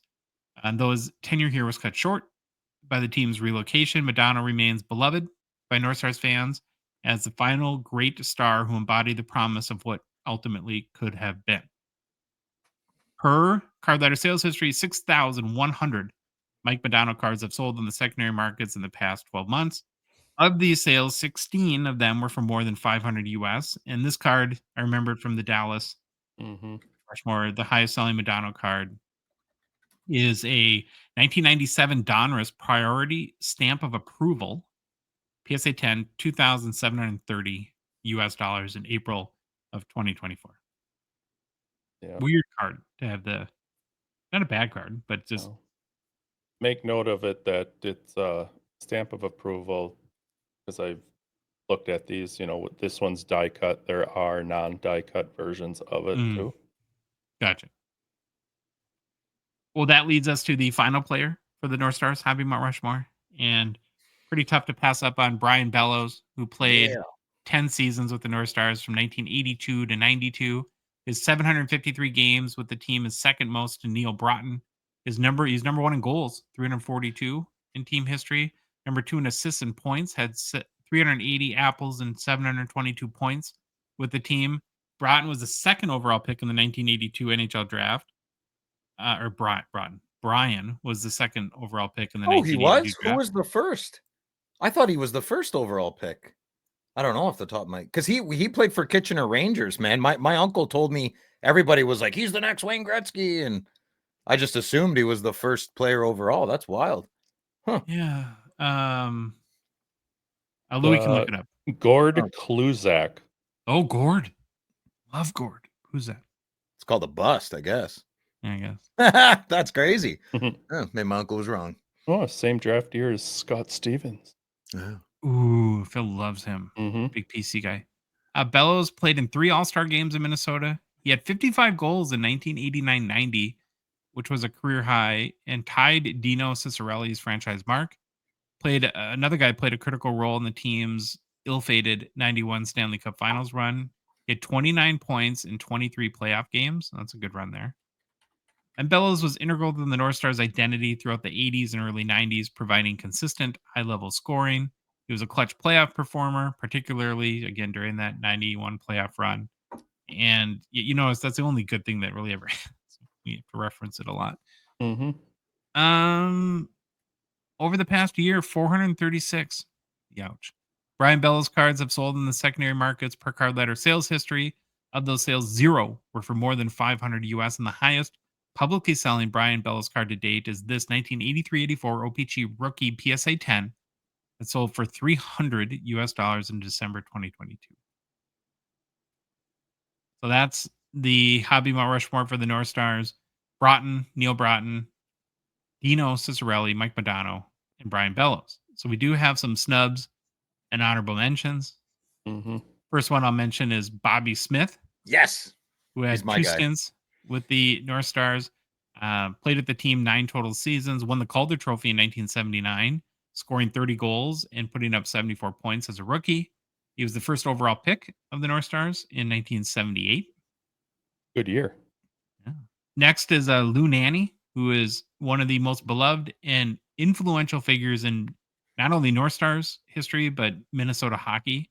For his contributions, he was a player, captain, GM, and is kind of the face of Minnesota hockey, to be honest. He called on television, did play-by-play for the Boys State High School Hockey Tournament for 60 years. Mm-hmm.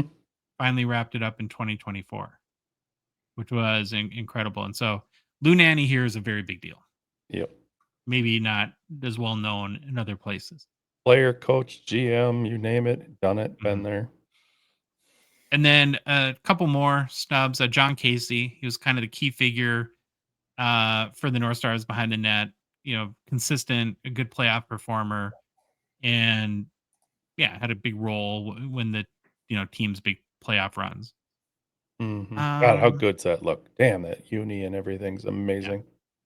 In the 91 postseason, he had 14 wins and a 9.911 save percentage. I think he had the most wins in the playoffs. And then the last person that I put for snubs is Basil McRae. Basil? Why am I Basil. Basil? I just had a brain fart on that. You put basil in food. Yeah. Kind of the heart and soul of the North Stars mentality in the late 80s, early 90s. Known as the tough guy for the team, willingness to defend teammates, engage in physicality, stuff like that. Leads the franchise in playoff penalty minutes. But so he's kind of a fan favorite guy. Anyone else you want to throw in, Louis? Tenorti. Ulf Dahlin? No? Ulf Dahlin? Yeah. Mm-hmm. No, I don't know. Kirk Giles. Man, Doug Mail. so good. Jules Meloche. Right. Jules Meloche. Good job, boys. That was good. Yeah. There's our North Stars. Now, we could do Thrashers. We could do Well, Nordiques. there were your North Stars. It's not present anymore. Oh, they still are. Yeah. Yeah, that John Casey picture is awesome with that. That's my favorite. The dark green. Sweet. Mhm. Love it. Who are you doing? Nordiques or Thrashers? What? I'm not picking. I don't really care. Nordiques. Let's do Nordiques. We'll end with Atlanta. Okay. Yeah. Atlanta. The Danny Heatley tribute episode. We'll just do the whole show on Danny Heatley. Yeah. Who's that? Is John Casey the captain there? 17 with the sleeves up? No, That's Basil John McRae. Case was the goalie. Okay. Oh, That's I didn't Basil know that. McRae. Yeah. that's looks that's good. Basil. Sleeves up. Yeah, my brain got like seized. My motor. Do you guys hear that in the state? Do you hear elbows up? If I say that too, you go, elbows up, Canada. Do you know what that means? Oh, No. put up your dukes. No, it's okay. No, don't worry about it. I figured you wouldn't. Yeah. What- Wait, It's what does it mean? that I don't even know how to explain it. I probably would not explain it well, and I would laugh and people would get upset. And no, you can Google it later. Controversial? It shouldn't be. I find it it's just a thing up here right now, and elbows up, let's go. That okay. picture of Basil Don't worry about it. McRae, the picture of Basil on there, it just brings back how fighting was back in the day, because you'd get your gloves off and Yeah, you take did. a few swings, and then the next thing you're trying to do is you're shaking off that little Weasley elbow pad you got on, Yeah. with just the two little straps. They don't wear that full forearm thing anymore, like they do now. I get this elbow pad off of me and just throwing some more haymakers. Oh boy, I agree, man. Yeah. look at the seats Okay. in the background too. Beautiful. Oh, love that. Nordiques. Oh, we're done. Okay. Yeah, we're done. So the other day I was perusing Instagram and saw a post from Mark Hill at My Car Post. Very interesting announcement that they made, where they're basically adding an auction platform to My Ooh. Car Post, but doing it Yeah. in their own unique way. And so I had to reach out to him and see if he'd come on the show. And we were fortunate enough for him to join us and talk about how MCP plans to implement auctions on their site. And so with that, we hope you enjoy this conversation with My Card Post founder, Mark Hill. Well, back for another appearance. It hasn't been too long, but we had to have Mark Hill from My Card Post back on the show because I saw an Instagram post yesterday, in fact, that got me contacting you right away because I was immediately Josh is on. fascinated by something you guys are doing, which is you're going to soon be offering auctions on your trading card platform, marketplace, whatever we call it. So first of all, welcome back. Nice to see you again. Hi, Mark. Yeah, back again. I know. Sorry to your audience. Here I am, a couple Oh. weeks later Oh my on the God, show again. Mark's back again. Stop being a disruptor and you won't have to be on the show. I'll So- try. And I have so many questions, I'm sure the boys do too, about how this is going to work. But for anyone's benefit that might be new to our show or has not heard of My Card Post, why don't you give like the 30-second elevator pitch as to what is My Card Post? And I think that'll be a good starting point for us. Yeah, I mean, again, I'm sure many in your audience have already kind of heard what My Card Post is, but we're different, right? We're a marketplace. It's subscription based. My Card Post is totally free to join if you just want to go and buy cards from our community. And I would encourage all of your listeners or viewers to go create your accounts and browse the marketplace, kick the tires on it with just the free plan to see how it works. But yeah, if you do want to kind of list your cards for sale or trade in the marketplace, that's where the subscription plans do come into play. And we have 3 different, plans that start as little as $9 a month. And, that's just kind of it in a nutshell. Happy to dive into it more, but I'm pretty sure most people are aware. And so to this point, it's been a buy and trade marketplace, much like, I think the easy comparative is like any deal you could do at a card show, right? So you can just buy a card outright, you can trade 1-to-1. But I think one of the things that separates My Card Post is the ability to do the multiple card transactions with either trades or cash or any combination whatsoever. The one thing that had been missing was auctions. So when did the idea of offering auctions on My Card Post come to you, or when did you start working on this? Yeah, I mean, I would say, since the beginning, it was always, a future aspiration to be able to have that. I've always felt, that the community needed to get to a particular size in order for it to make sense. And I would say outside of the mobile app, auctions were like the number 2 requested thing I would get on a regular basis. Like, hey, when are you going to have auctions available? Or, hey, have you thought about doing auctions and things of that nature? So, but I've been resistant to it, all this time, number one, because I just felt that the community maybe wasn't big enough where it would make sense to do it until recently, which is like just over a month ago. I kind of came up with the idea of them being different style of auctions and to do it in more of like a limited availability beta release capacity, which is, we could talk more about the speed in which these auctions are going to be, but, essentially we're going to be doing 24 and 72 hour auctions. So like make them fast, quick, and, really just generating a lot of buzz and people coming back to the site like daily to try to get in on these because they're going to be fast. And I'm sure we can talk more about it, but I just want to give you that part in a nutshell. Yeah, maybe that's a good point to start, because that from what I gathered in reading your post, that there's, again, you're disrupting, you're bringing change to and a new idea to the marketplace. So I think most of us are used to the idea of a 7-day auction. Why are you rolling this out with 24-hour or 72-hour auction?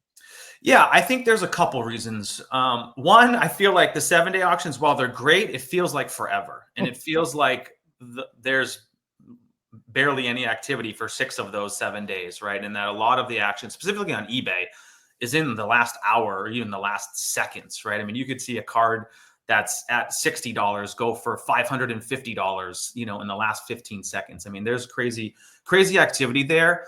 And I think, so one, I wanted it to be faster, to be able to just kind of go fast, quick liquidity, really get people moving on these auctions. Like, okay, this is only going to be here for 24 hours. So I got to like get in on it and keep on it, number one. And then number two, I really felt like that could be a differentiator because it doesn't exist. I mean, I think there's 7-day auctions on eBay. They have like 1 and 3-day options, but I think you're kind of penalized with fees to do that. And then there's like Whatnot, right? Which is just like speed rounds, like insanely fast, which I think is too fast for, what we're trying to do here. And I just felt like it was something that could work on my card post, even at this very early stage that we're at.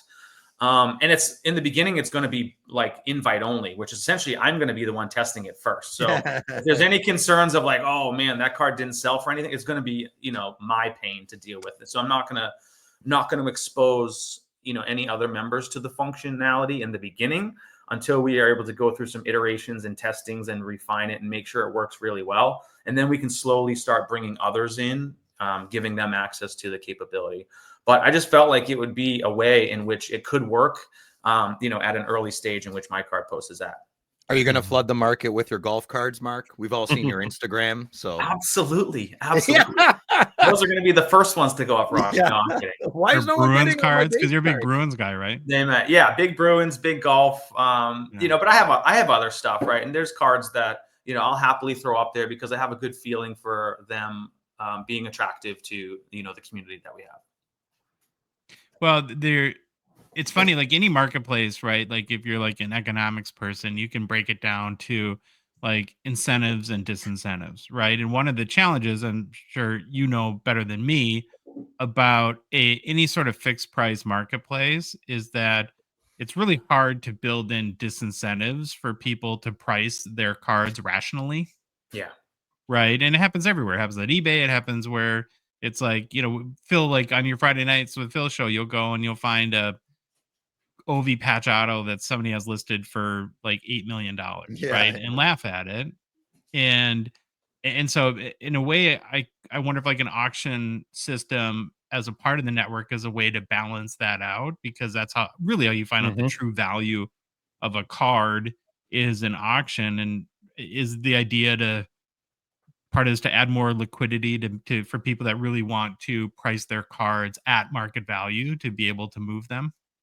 Yeah, I mean, ultimately, it is going to generate a lot of fast moving sales, and just kind of some people, they just want to move the card. They keep discounting it, and I think that is again one of the challenges that is as a fixed price marketplace is that most people will potentially set their cards at a higher price, expecting that they're going to have to negotiate down. So that's one thing. And then I think, ultimately, letting cards go and, kind of getting that cash and being able to kind of recycle it into the next cards is really of benefit. And one of the reasons why we're doing this. And again, I just feel like it's just going to be a unique feature that's going to drive more users to the community, more interest in what we're doing here. And obviously there's the no seller fees on the back end, right? Which is just another value add to having this capability. I mean, there's no auction houses that don't have fees associated with it, right? So again, that's just where my card post is very different. So I think this would work out perfect for me because there's a lot of cards that I want to get rid of. And I was telling Phil earlier, it's maybe stuff that people don't want either, but I go through there and I see people click on it, they look on it, and people have saved it as a favorite and this and that, but it still just sits there and sits there. This way, if I throw it on an auction, somebody could actually just, what are they willing to pay for it? Because I don't get a lot of messages saying, hey, Louis, will you take this for the card? Through my, it's just like, I'm not set on anything in there, and I'm not pricing my cards high. I just want to get rid of them. But if more people saw cards instead of me dropping this from 20 to 17, and then, are they waiting for me to go lower to say, oh, he wants to move it? Just, try to get some more involvement. And I think doing this auction thing will just help people get rid of the stagnant stuff sitting in their marketplace faster. Well, an auction timer forces a decision. Well, it creates urgency, right? Because, hey, this thing's gone. In 24 hours, someone's getting this card. It's one that I want, so I better move on it now, right? So, I think it'll be good for somebody. I mean, in my position, I wish more people would reach out and say, hey, will you take this for it? Sure. Yeah. Get it out of here. I want to move it. I want to, get this stuff gone. I don't do this for a business or whatever. These are extra cards I have. I put them on there. I want to sell them, move them. But if you want a different price, which nobody asks, will you take this? I think the auction option here is if I just throw these cards in there and get what I get, fine. And I've moved them. So I kind of like this. Well, I think a lot of people do that with eBay too, right? They take their cards, they have them for a period of time and they attempt that fixed price process of selling them. Maybe they reduce the price a few times and then they get to the point where it's like, all right, just liquidate, throw it up for eBay auction, let it sit for 7 days and see what happens. And it is what it is. I mean, we all have seen cards go on eBay auctions like so much cheaper than you thought they would. And, it's going to be no different on my card post. It's kind of one of the things that comes with that model, but you're going to win some and lose some, right? I think that's just kind of the nature of auctions in general. How are you able to do this with no fees? Well, again, my card post there are no fees. We don't take any platform fees. You sell a card, there's no fees taken by my card post whatsoever. This is just going to slide right into our normal business model, which is it's subscription only, and you can do whatever you want. You could buy, sell, trade. This is great. Like, Mark, that's you're cut from such a different cloth. I love you so much. This is how you do it. And you know what's sad? If it doesn't stick, like if we can just be honest, if this doesn't stick and in 10 years, you're like, well, I'm going to go work at a warehouse. Yeah, that is one of the most unfortunate things in society. Like, this is great for everybody. You make a little bit of scratch, you know what I mean? And you're not, obviously there's no, the greed bone is not predominant in Mark. I don't feel it. And you have a model, you have a vision, you want to see it come to fruition. Didn't mean for that to rhyme. And this is so admirable the way you're doing it and not adding money. You just want the best platform possible, man. You're a poet. Well, here's the thing, though, that I would add to that, Phil, is if you look at any successful person and any successful entrepreneur, the road to success is paved in failure, right? And so, and a guy like Mark, who you're constantly trying to think of new ways, better ways, eventually you'll hit something. Yeah. If you just keep going. And like I said, find me a billionaire or entrepreneur that has hit big that didn't have tons of failures before. It's just nobody makes $1 billion on their first idea. It doesn't work that way. Here's a silly thing. Remember that video game Fortnite? When it first came out, everybody made fun of it for being free. Everybody made fun. Who's laughing now? Right? Yeah, they make $1 billion a day or whatever selling like cartoon accessories. And but they didn't. That's not how it rolled out at the beginning. Oh, this game's so stupid. And look at where it is now, right? There's so many stories like that. So many. Absolutely. Stories. I appreciate the feedback. I mean, again, this platform is only 28 months old. It's a baby still, right? Crazy. It's so early. We're growing fast. There's a lot of excitement. The feedback, I always say this, the feedback we get from our community members is incredible. And it just fuels me. And again, I just, you kind of have a feel for these things. I feel that this could be a game changer, right? Yeah, this man. Be completely different. Like what 24 to 72 hour, like that's going to generate a lot of excitement and interest in those types of listings. And we're going to do a lot of different things on the platform. As far as like our feed goes, like, hey, here's the auctions ending in the next hour, a lot of stuff to help generate interest and eyeballs on these particular auctions. But if it doesn't work out of the gate, it's okay. It's going to be beta. If it fails, we'll park it for a little while. Like it's not, it doesn't have, you don't have to roll it out. You're not clutching and grabbing at pennies like every other corporation, right? Anything you do, there's like 8 people involved, taking your pennies, clawing and scratching. Like if I buy a card off eBay for $100, it's 145, whatever, 130. By the end, it gets to my door. Oh, if it's from the States, oh, here, got to pay duty. Like it's you're not penny pinching, and you want the user to have the best experience possible while putting some scratch in your pocket. Beautiful capitalism, right? It's the extreme of capitalism that's leaving a bad taste in everybody's mouth. And I think that's what companies like eBay are doing. They're just scratching our last pennies away from us.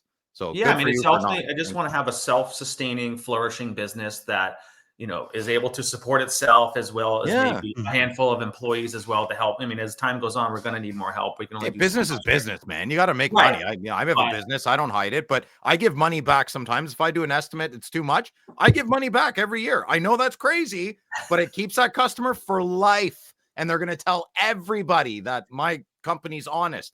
People will talk. Organic growth will work. My card post, people chat, man. Right?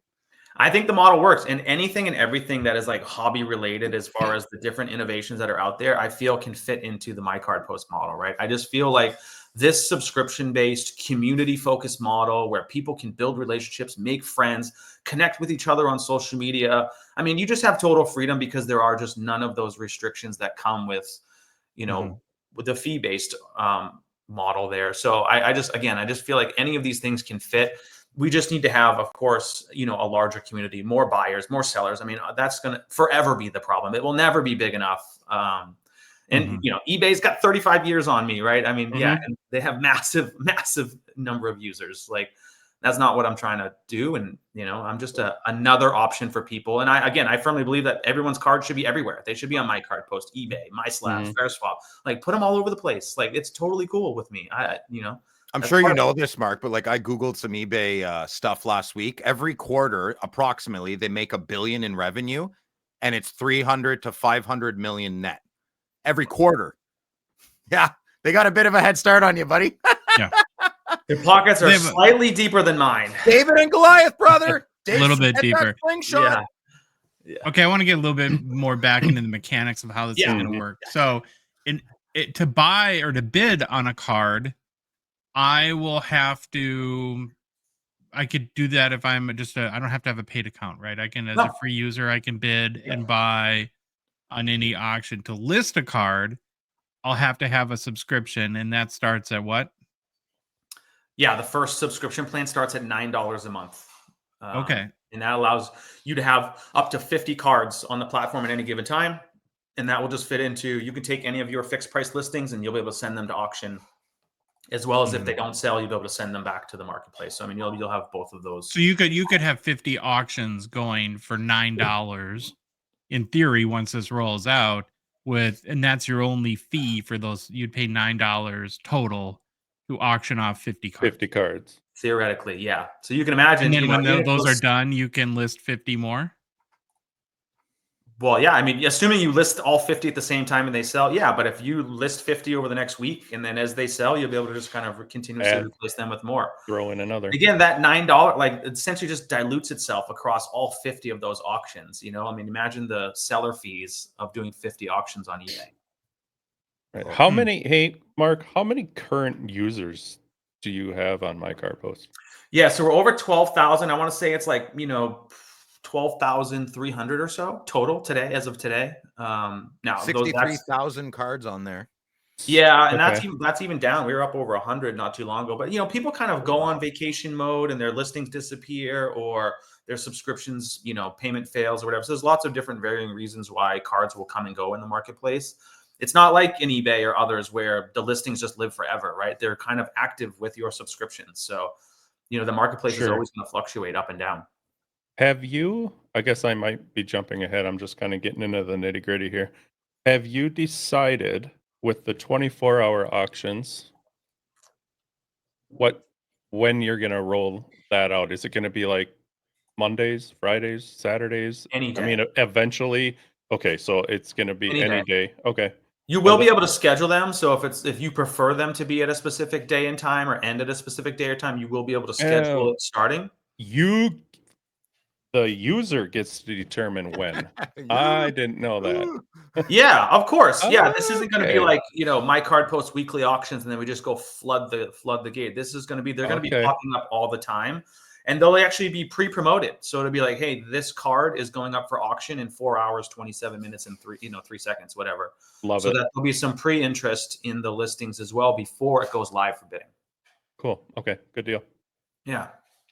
Huh. What about like auction safeguard? Well, first of all, is auction like just the technology side? Is that tricky to make it, or is it so many site auction platforms exist now that it's kind of there's a way that everyone just knows how to do it from a technology perspective? Everything's tricky, Josh, right? This isn't some sort of like just Shopify auction plugin or anything like that. No, I mean, actually, yeah, we got to build this from scratch. We got to do it right again, which is why it's going to be beta to start, and only I'll have access to it initially, and then it'll be kind of like we'll slowly allow others to have access to it as well. Well, I'll put like 50 cards on there. What's that? I'll put like 50 cards on there, and you can practice buy them from me. How's that? Yeah. Okay. Yeah. Megabid. Can you test the megabid feature, please? Yeah. We'll do that. Can you have a megabid button for Phil? Or Josh's megabid button. It's got 2 decimal points. Stop. Yeah. Right. And it has like a sound effect, like a bing, bing, bing. Okay, sorry to interrupt there. All good. Okay, so like I want to get into a little bit like the common questions and issues around auctions that cause consternation with people, and if you've thought of how you're going to combat some of these. So how do everyone hates shill bidding? Yeah. And how do you possibly defend against that if you're building an auction platform? So, shill bidding in its entirety is a tough problem to solve. But I will say this: ultimately, what's going to happen here is that anyone is going to be able to bid on these items, and we'll bid it up, and whoever wins. I will say if there's a pattern of behavior of a particular shill bidder who is winning these auctions and not paying, they will be blocked from further bidding on any further auctions. You should publicize their address. Yeah, that's right. I'm not kidding. So we will restrict that buyer from bidding.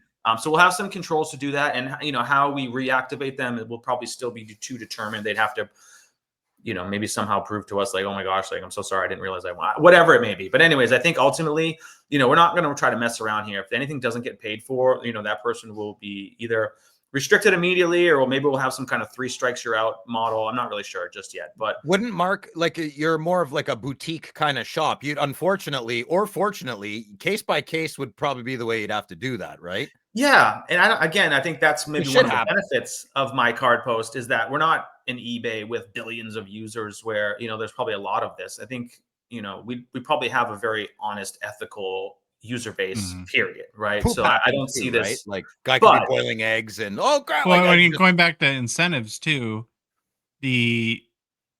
from anything I've ever seen, I don't think my card post sales and transactions are on like sort of like the comp radars people use. And so a lot of, I think this stuff is used to manipulate comps. And oh, good point, Josh. That's true. That is true.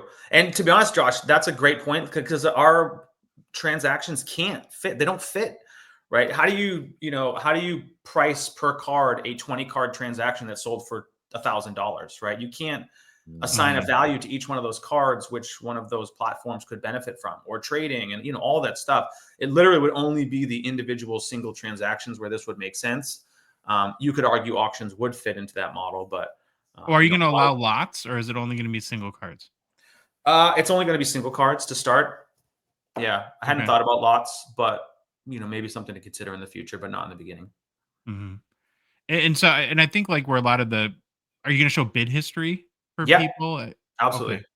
It'll be anonymous, right? A little bit. We didn't want to kind of put actual people in there, and Spark's like, hey, why are you bidding on my card? Like, back down, bro. You know, so I didn't want any of that stuff. But so it will be kind of like, hey, user XYZ, whatever, and it'll be kind of like Mark collects cards too, folks. Yeah, I don't want people coming after me when I'm trying to bid on them. I know exactly. Yeah. So yeah, there'll be user bid history.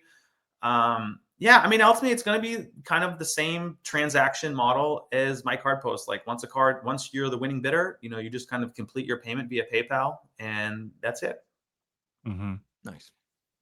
Are you gonna show like feedback scores like for bidders too? Like, will people be, because I assume too the challenge, like where a lot of people get squirrely on your eBay auctions, is like Phil's had this experience where cards don't get paid for, and you find out the winning bidder has 3 feedbacks on eBay, which is tiny for that platform, of course. And so within the bid history, are you going to be able to see like, I keep them anonymous, but I get some sort of comfort level as to that these are real people? Reputation of some Reputation, yeah.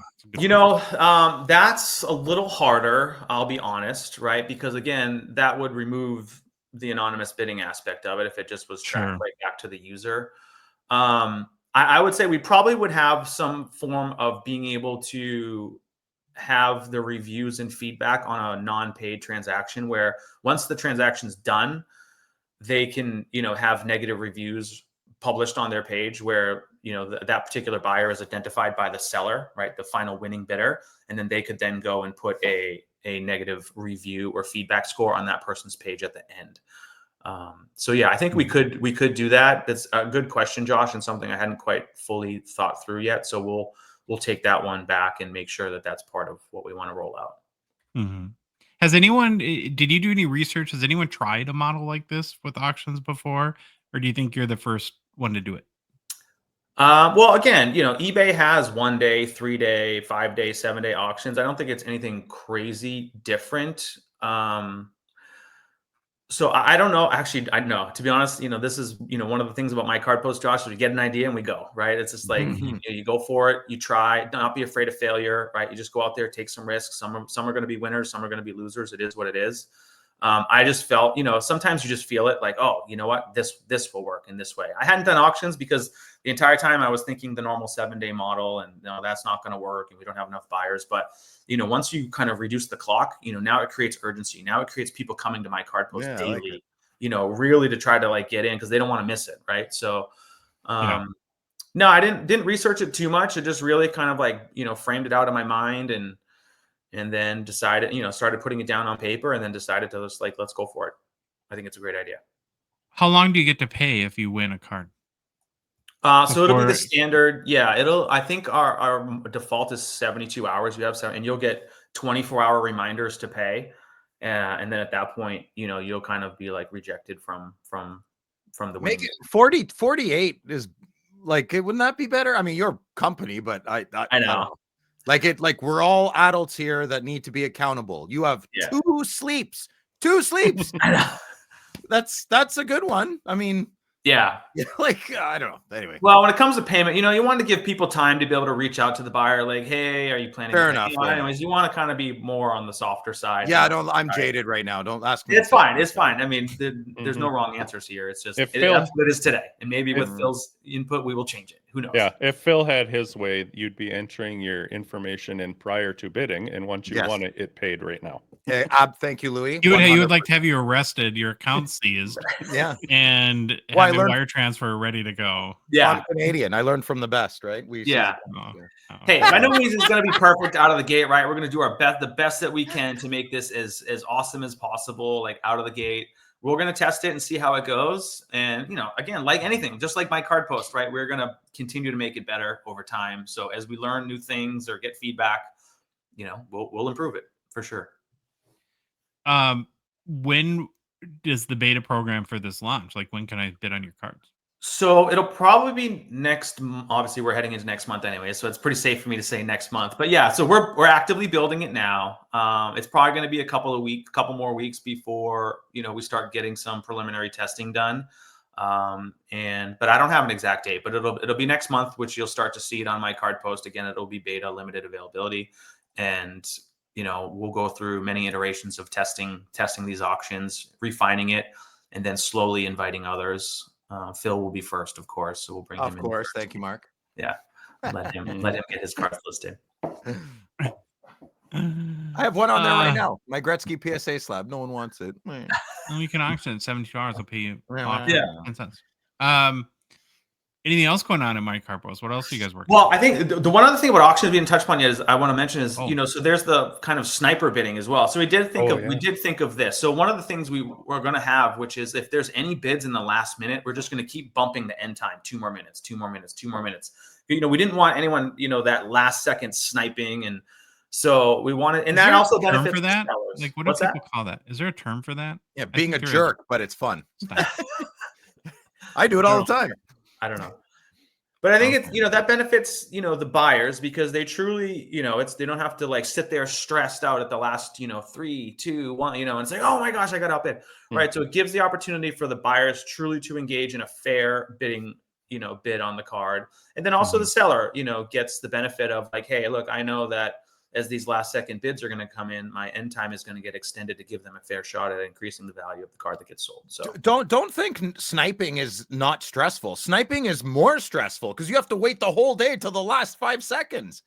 It's stressful. Both. Not only the bidders, but the sellers. It's stressful because you're sitting there and like, man, this is a $500 card and it's sitting at 120 right now. And then in the last 10, 15 seconds, it finally gets up to value, maybe, or it doesn't, right? And that's, so it's stressful for both sides. And I think this will be one way in which that stress will be reduced and make it fair for everybody, which is really important. That's good. Okay, now anything else going on at MCP? Oh man, I mean, we have a lot of things, in the works. Some of the things that we're talking about building. So we have our portal, our MCP portal that's coming. That'll probably be out next week, and that's really going to get into helping people bulk listing, where they can really import cards in bulk, be it via CSV file or multiple, PSA or tag serial numbers, since we have integrations with them. Really allow there to be a much faster way for them to upload cards into the platform. We're looking at adding a supply section, where we can have approved sellers who specialize in selling card supplies, top loaders, one touches, penny sleeve, all this stuff where we can have a dedicated section on the platform where our community can buy supplies. Again, most of us, buy stuff on eBay, right? Well, if these same sellers can be on my card posts with their items, it's a win-win again with the model of there being no fees. Seller can maybe give slightly better pricing and still walk away with maybe slightly better margins on their products. And then some of the other stuff too is I really want to get into showcasing people's PCs. I think it would be really cool to have a section on my card post where we can have our personal collections displayed, not necessarily for sale or for people to make offers on, but for there to be like a section where I can have my PC, listed, not only for my own viewing pleasure, since they're, locked up in boxes, but for other people to browse other people's PCs and maybe engage in conversations around the cards that they have. I think a lot of this stuff would just be really cool features to add to the platform and just, continuously rounding out the value that people are getting spending time on my card post. Amazing. I gotta go back to the auction thing really quick because I just thought of something. Are we able to, when I go in and I want to see auctions, can I choose? I just want to see the 24-hour auctions of hockey or TCG or okay. Yeah, I mean, the marketplace will have all the filters. So you can choose hockey and you'll be able to choose auction listings. And then that will be it. Your marketplace will be filtered down to just those cards of interest. And you can watch them. We have a cards you're watching filter as well. So, you can kind of stay on top of the different cards that you're looking to bid on. You can choose anything you want, Louis, to watch. Yeah. Ralph. I'm trying to just think of questions people are going to ask. So. No, it's a good question for sure. And our app, will make it easier, right? We'll even give you push notifications that, hey, a card you're bidding on is ending soon, right? All that stuff that you'd expect to have where you want to make sure you don't forget, right? Mark, there's nothing worse than when you forget to bid on a card and you get the bidding has ended and you're like, oh my gosh, I so bad wanted that card, so that's the worst. The ratio, you have 2,100 21,000 hockey cards right now, which is by far next is baseball, I think at 15,000. Is that ratio consistent as you go up and down? Is it always predominantly hockey? Hockey is baseball and football, or hockey is basketball and football combined, which is awesome. But you're in the States. I know. That's crazy. That's nuts. I know. It goes back to the early days of my card post, right? I mean, this was really launched on the back of the hockey card community. Okay, So okay. a lot of our early power users, people that have been subscribed for years, are very heavy into the hockey. 28 months. It's a little Yeah. baby. It's a little baby. But look, it's balancing out. It definitely ebbs and flows. When we were Yeah. upwards of 100, it was 100,000 listings. It was probably much less. But yeah, I mean, it's just a Hockey fine strong. balance. We would love to see, we'd love the other categories to continue growing, and even maybe some of the other categories like Pokemon that's exploding. But Well, I don't have a big Pokemon background, so it's kind of hard for me to, acquire those particular users. Hire Louis as a You wanna consultant. hold it like a little baby? Hey, I'm not the one who said my company's 28 months old like a little baby. That's not until your kid's 4. That's where you say, oh, he's 31 months. Yeah, old. exactly. We're Oh, still I know. talking about it in months. No doubt. It's absolutely that for us parents. What I do, Hey, Louis, Josh? did you see the archive? Somebody that just traded today, Are you trying to hurt me by Madonna. saying this? inked Insignia's North Stars auto. Somebody traded like $1 million $2 cards for it. No way. There's been some There's some interesting Madonna. Could have been you, Louis. Patch card on there. I'm always eyeing. Mm-hmm. Yeah. That ink. Yeah, I really hope this works out for you, Mark, because I think this is No, I like this. you're- It's awesome. you're disrupting again. You're mixing it up and trying new stuff, and I think it'll be very tantalizing for people at the very least. The idea of I could auction 50 cards for $9. Yeah. I mean, yeah, exactly. And I mean, just think of, even if it were to sell for slightly less than what it would sell on like eBay, as an example, you might still be walking away with more profit than you would on eBay. So yeah, I mean, we'll see. It's going to be really interesting. I'm super excited about it. I can't wait. Plus, your site's way nicer. It's prettier. It's glowier. It's faster. It's better. You're welcome. Appreciate it. All right, man. Well, best of luck. Can't wait to check this out and see it in action. And I'll probably be bidding on if you list anything cool and test. But you always do, so I know you will. Absolutely. And good luck. Any other final questions from you, Phil, or you, Baba Louie? I'm good. All right, man. Awesome. We'll Thanks, keep in Mark. touch. Thanks, Mark. All right. Appreciate you having me on. See ya. Well, that was interesting, eh? Dude, I can't wait. Yeah. So now that it's sunk in for a day or so since we talked to him, what do you guys think? I think I'm still going to give them 50 of my cards and I'm make gonna them buy them all in beta and see how it works out. I'm gonna be very interested to see how it goes, because it's taken on a big challenge, a big difference. But I think Mark's the guy to do it. Look how passionate he is, right? Mhm. He puts the Of course. work in. We know that. So let's see what happens. Godspeed, my friend. Yeah, he just keeps pushing, It's awesome. and he's doing it for all the right reasons. I think you mentioned that in the conversation, Phil, that he Right. really genuinely is Yes. not greedy, doesn't look at this like, how do I make the most money? It's how do I provide the best solutions for the hobby? And then, I'm not that he doesn't want to make money, I'm sure. No, but there's making money is good. It's enjoyable. It's fun. It lets you do things fun with your family. You can buy more cards. It's that line of greed, right? And greed, I mean, what my definition of greed is different than yours, and yours is different than someone else's. And Yeah, if he's going to put the effort into this, he just deserves to get. yeah, the people that work harder reap the should get more reward. stuff. And I tell you what, he's helping all of us out. Now I don't have to list 15 cards on there or whatever, that might sit there forever. I can put 4 cards on there, put them in a 24-hour or a 72-hour auction, get what I get, because I just want to get rid of them and be happy about it. It's awesome. It's good. Really excited. Looking forward to it. Good luck to Mark. Yeah, can't wait to test it out myself. Okay, new product releases brought to you by our friends and partners at Mint Ink. This Saturday, April 5th, Mint Ink will be hosting a big event. Cool. Their National Hockey Card Day event, where they're going to have Wendell Clark at their Vaughan location. Big name. He'll be there from 1 to 2:30 Eastern Time PM, not in the morning. That'd be weird. And then I always Come Carlo on. Kolakavo. Koliakovo. There you go. I could never pronounce his name. Wonderful stopping hockey by team. from 3 to 5 p.m. too. They'll have Upper Deck National Hockey Card Day promo packs. I think the first 100 guests attend afternoon will get a Mint Ink swag bag. They always go all out for this, and big on details. Should be a great event. Be sure to register at mintink.ca to reserve your spot, and you'll have a chance to win a $100 gift card just for registering. That's kind of great. And overall, I think Mintink is, they're the hobby shop of the future. You can do it all, get it all, either at their Davenport or in their flagship store in Vaughan. And if you're not in the Toronto area, don't worry. You can do it all as well on mintink.ca. And speaking of mintink.ca, Louis, Hey. have you seen lately no. that crazy hobby guy Phil? You know what I'm talking about? I think it goes by like the loud guy or something like that on Instagram, Phil. Oh, the one that doesn't pay attention to his own show. Yes. Yeah, that's him. Well, yeah, he yells a lot, almost like cuts his fingers off every time he opens up a mail day video. Well, anyway, right? Not true. Got an awesome slab cracking service though. Oh, I haven't tried it. So he messages me the other day, right? Asking for advice. And it's like out of the blue. I'm like, I don't have time to reach out to this random guy. But he seems like a sweet guy. He obviously has lots of problems. So I wanted to try to do the right thing and help him out. And now I don't know if you knew this, but this Phil guy's Greek, and you can kind of tell because he's got hair everywhere except his head, right? It's like a chip it.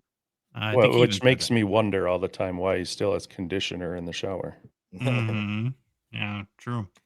Well, even though he's Greek, he likes to do what I think they call like fantasy role playing or something like that. Or cosplay. I don't know what it is. So he's convinced himself that he's not Greek and he's really of Norse Viking heritage. And I heard that he's making everyone call him Philson now instead of Phil, like PHILSSON. He's got to put the double S in there. Philson, right? So you don't call him Phil. He kind of freaks out. His hands like get all shaky and he yells and stuff. So, anyways, he's all in on pretending he's a Viking. And he's super excited about doing these, I guess there's like Viking raid reenactments that you can do. And he's found a little town in Manitoba called Gimli. And they're very well known for an Icelandic festival where they do these Viking reenactments. And he's so into it, Louis. He's thinking about moving there to really immerse himself into the Viking community. Like he kind of identifies as a Viking. Okay. No longer as a Greek. So he messages me because he wanted us to reach out. I don't know like why we would do this to Upper Deck to see if he moved to Gimli, would they send him hobby boxes so he can still participate in the hobby because they don't have a hobby shop in Gimli. And, he's going to PC Scandinavian guys now, of course, that he's a Viking. Well, so I said to him, I'm like, well, Philson, you can order any hobby box at mintink.ca and they'll ship you anywhere in Canada, even in Gimli. So the weirdest thing, he says and then he responds like with some sort of like ancient Norseman, like, I don't know if it's a greeting or goodbye. I don't speak it, so I couldn't understand it. But about 3 months later, I see a post on Instagram from now it's Philson. And apparently he moved and he's totally transformed into a Viking. Are you saying Gimli or Gimli? What are you saying? Gimli. Oh, like the Hobbit or not the Hobbit. Oh my God, I'm losing it. The dwarf. He's friends with Legolas. The glittering caves at Helm's Deep. No, Gimli. Gimli, Manitoba. You're not. So you can get your hobby boxes from mintink.ca anywhere in Canada, even if you're like Philson, the Viking, and you want to move to Gimli. That's the worst curmudgeon Viking I have ever seen in my life. Well, kind of a wannabe. I like your boots. I'm a Spartan, man. Whatever. It works. Oh boy.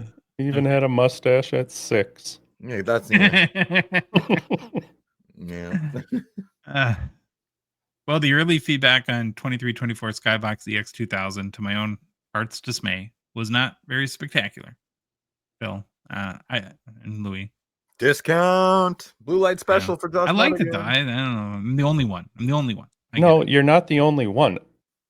It's got a bad taste in people's mouth for what you're getting and what you're paying for. I just don't see it. Fair point. Yeah. I like it. I think it's cool. But I gotta, I'm not gonna be enjoying ripping packs because it's too much. I just gotta buy what I want. $100 set. That's what it should be. Keep making it $100. Well, I was curious to see like what the secondary markets look like. Is Mhm. the hobby responding differently, or is it kind of echo what our impressions that we've had and what we've heard from others? What are any cards chases right now? People spending money, so on and so forth. So we're going to look at the very early top 5 secondary market sales for 23-24 EX 2000 and answer that question. Now, do you have a prediction, Phil? Is it going to be meh, or do you What the think there'll be prices? some big sales? Well, I think there'll be 1 or 2 at around 1,000, but I already know what they Okay. are. Yeah, nothing extravagant. All right, well, here's the top 5 sales. All sales made by eBay were, of course, verified as paid for in Terapeak. And number 5, card I wouldn't mind having is Sidney Crosby Double Helix Gold. Raw sold for $318 US. Is that a fair price, you think, for that card? I think it's high. I mean, I wanted it. Yeah, I'm not. I Yeah, mean, hey, we missed watched out that on one it. go down Thursday, didn't we? I think so, yeah. Yeah, Yeah, it sold on Slapsharks on March 27th. You're right. little spendy. I'm trying to be cheap on these. I think 200 I'd be Sure. more comfortable at, I think. Okay, number 4 is a Connor McDavid Stardate 3000 Auto Raw sold for $350 US on March 25th. Now, if you could, there's a huge smudge in the auto, and you can Yeah. kind of see it. That's unfortunate. I want one though. This one of Okay. the only die cuts I'd buy. I love this card. The autoed or just like a regular one? I already got the regular one, but I'd love one with the auto, a good auto. I love Okay. space cards. How can you not? Space cards are the best. Oh yeah, you into the was it Cosmic? No. Yeah, Cosmic. Yeah. Yeah, Gold Cosmic Blue Parallel Platinum, for platinum. And Pawn Hockey. It's a really good one. Yeah. A lot of pawns in space. No, and ice and additional Just second a little card. random. Sorry. So does Okay. the auto earn at 350, Bill? No, I think the wouldn't. auto kills this car. I think Yeah, I it's wouldn't buy that card. I'd I mean, rather that's pay a 500 for this significant card. smudge. Oh, take the smudge out of it. I'm just saying. Oh, I'd pay A 350 Stardate all auto. day. Yeah, Okay. yeah, 100%. All right.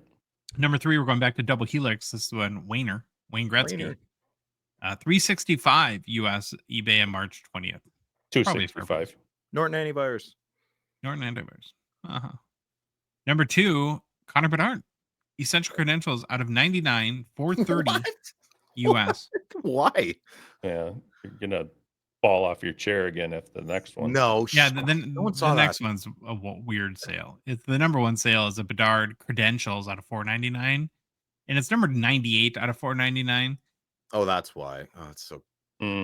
interesting. But honestly, this is a set where there's so many parallels that there's probably like 4 jersey number. Mhm. This is such a. I hate to begrudge or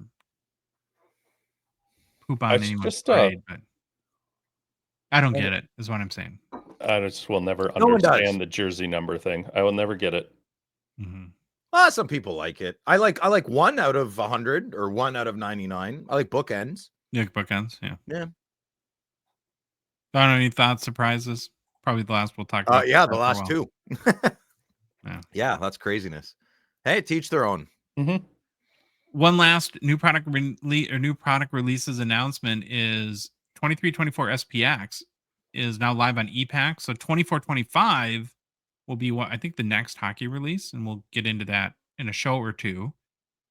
But the previous version went Friday on ePack. 145 US is the price for ePack. Translates to about 207 Canadian. Oof. Now you can get the physical product at Mint Inc. for about 180 CAD. And here in the US, I've seen it as low as 125 USD. Now, of course, you do get a number of achievement and exclusive cards always on ePack, but you're going to pay a little bit of a premium for that. So if you're an SPX person, it's now on ePack. Mhm. Mailbag. Okay. Phil. Mailbag. Oh, Phil is yeah, our you want me new to do this? resident. Yeah. Yeah. you okay. read New the- resident reader. Hold on, I need a little glass of water. Are you gonna have the outline, or are you gonna read off the screen, buddy? Nope, I'm gonna supersize my font here, and I'm gonna do it off my thing in front of me. Do you have Okay. like eyewear in, or are you going to be squinty? No, I'm just squinty? really close. Okay, I can read it off the screen, Louis. You put it up. Okay. I'll read it off. Okay, Instagram, Ryan Moss. Do all members involved in the process of the UD Upper Deck manager who stole the replacement cards deserve a lifetime ban from the hobby? Mainly the defendants, I believe that's a key word there. Mainly the defendants who were named in the case, asking for a Facebook group. Cough, cough, friend. Brian's awesome. Ryan's I awesome. like how you read the script with like no Cough, emotion. friend. Cough, cough. Door opens. Murderer walks in. Shake hand. Unsettling music enters. That's my favorite NCC. Josh, you want to go ahead? Well, you can't officially ban anyone from the hobby. I mean, and I think in general, there's a lot floating out there about this situation. I think we have to let it play out. I have no idea. I can't confidently say one way or the other who did what or what's bad or what's good. But yeah, I don't know. Louis, what do you think? Any thoughts or none? Is It's okay this not the, to have is, opinion. well, no, is this the one from a while ago? No. Is it? Well, or- it was the story from a while ago of the UD employee that stole, and then some people in the hobby got named as defendants as because they, according to Upper Deck, knowingly bought these stolen cards and resold them. Allegedly. I'm not going to say right now. I have my thoughts, but I want to see what happens here. Yeah, I think that's good. I've got to say, I think this entire situation is a tough one, and it's full of slippery slopes. I don't think I have much to say until this plays out, and I think it would be quite disingenuous for most people to have severe, strong opinions with their pitchforks out before they know what's going on. I think very few of us know exactly what's going on, and we need to kind of let it play out. So I'll add to Josh a little bit and agree with him, but I'll add, put your pitchforks away. If you don't want to buy cards from someone who's got some dirt around their face or following them around, whether they're guilty or not, you don't have to message them. You don't have to buy it.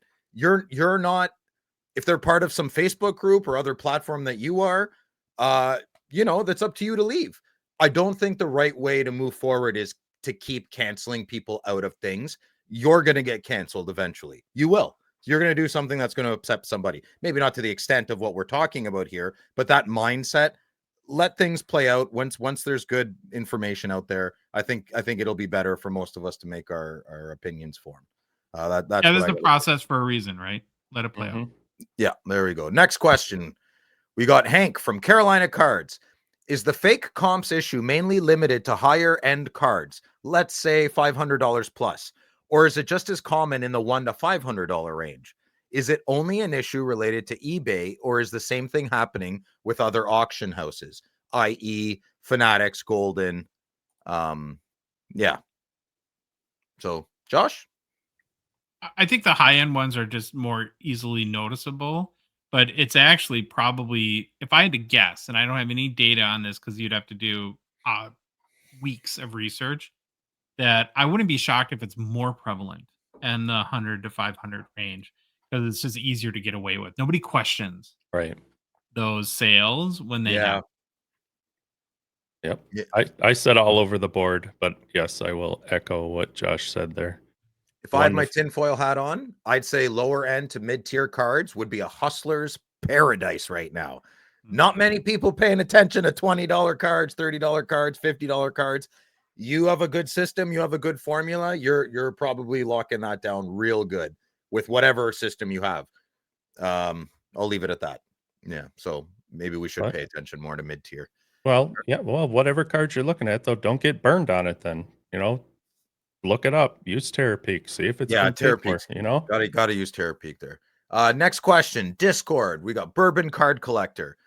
He says or asks, we've seen 2023-24 Series 2 wax prices fall about 25% in Canada, but 23-24 O-Pee-Chee hasn't budged. In some cases, it has gone up 5 to 10%. What gives? I don't know, man. Good question. I don't know the reason why. Josh? Louis? No, I was going to say take it away, Canada. I don't know. Too much stock, so they're trying to get rid of some Series 2. Maybe there isn't that much stock of O-Pee-Chee, so they can sit on it more. I don't know. That whole thing's a blunder. So yeah, I don't get it at all. It's mind-boggling to me. Betsy's losing traction in 23-24 Series 2, but still going strong in O-Pee-Chee. I don't know. I doubt it. That doesn't. I wouldn't think so, but that's all I can come up with. I think a lot of cool stuff's going to be coming up in a year to 2 years. We're going to get a lot of cheap prices for some wax. This bubble is going to pop. I'm pretty confident about that. All right, Discord, Cigar Scott. There's been mentions in recent interviews with Billy about how Upper Deck can't use certain words or phrases due to trademark issues. I just realized that there was Topps Premier back in the 90s. Any insight as to why there is Upper Deck Premier when you would think Topps Fanatics would have trademarked the Premier name? Josh. I don't know why, trademarks, they have to be granted. So I don't know, in this case, you'd have to do a patent and trademark lookup. If now, either reasons why maybe it wasn't is Topps decided they didn't want to pursue it, or they tried to pursue it and the patent trademark office thought that a word like premier is too common use to be trademarked. So not really sure. Louis? Too much legality for me. I will deflect to you, Phil. Okay. Deflection absorbed. Phil's our in-house counsel here at the Hockey Cards Gongshow, so he will take it over from me. I am Lord Philip, High Counselor. I'm skilled in the arts of war and military tactics. All right. Oh, you're not Philson anymore? No, I'm Philip. Okay, so yeah, this stuff is the bane of my existence, man. It drives me crazy, Cigar Scott. I find it very confusing when simple things are made complicated. It stresses me out watching the seriousness of others when I find things so seriously silly. This is a Phil problem, I know. Yeah, I don't get legal jargon world with the words and the copyrights, and I'm glad I'm not a part of it. And I'll leave it up to the people that it's above my pay grade. So nobody here has a good answer for you. There you go. All right, next question. Siri Care. On the tariffs show, I'd like a review of one of your answers. As a Canadian, with the value of the goose dollar so low, and since we comp on the USD value, do the cards value just go up? Example, a value of a Hughes Young Gun PSA 10 has been a steady 150 since December. But in March, that $150 is worth $220. Now it was $205 in December. What is the value in Canada? Did it get a $15 bump? Thoughts? I'll go first. I don't know. 50. There was a lot of numbers there, and I got lost.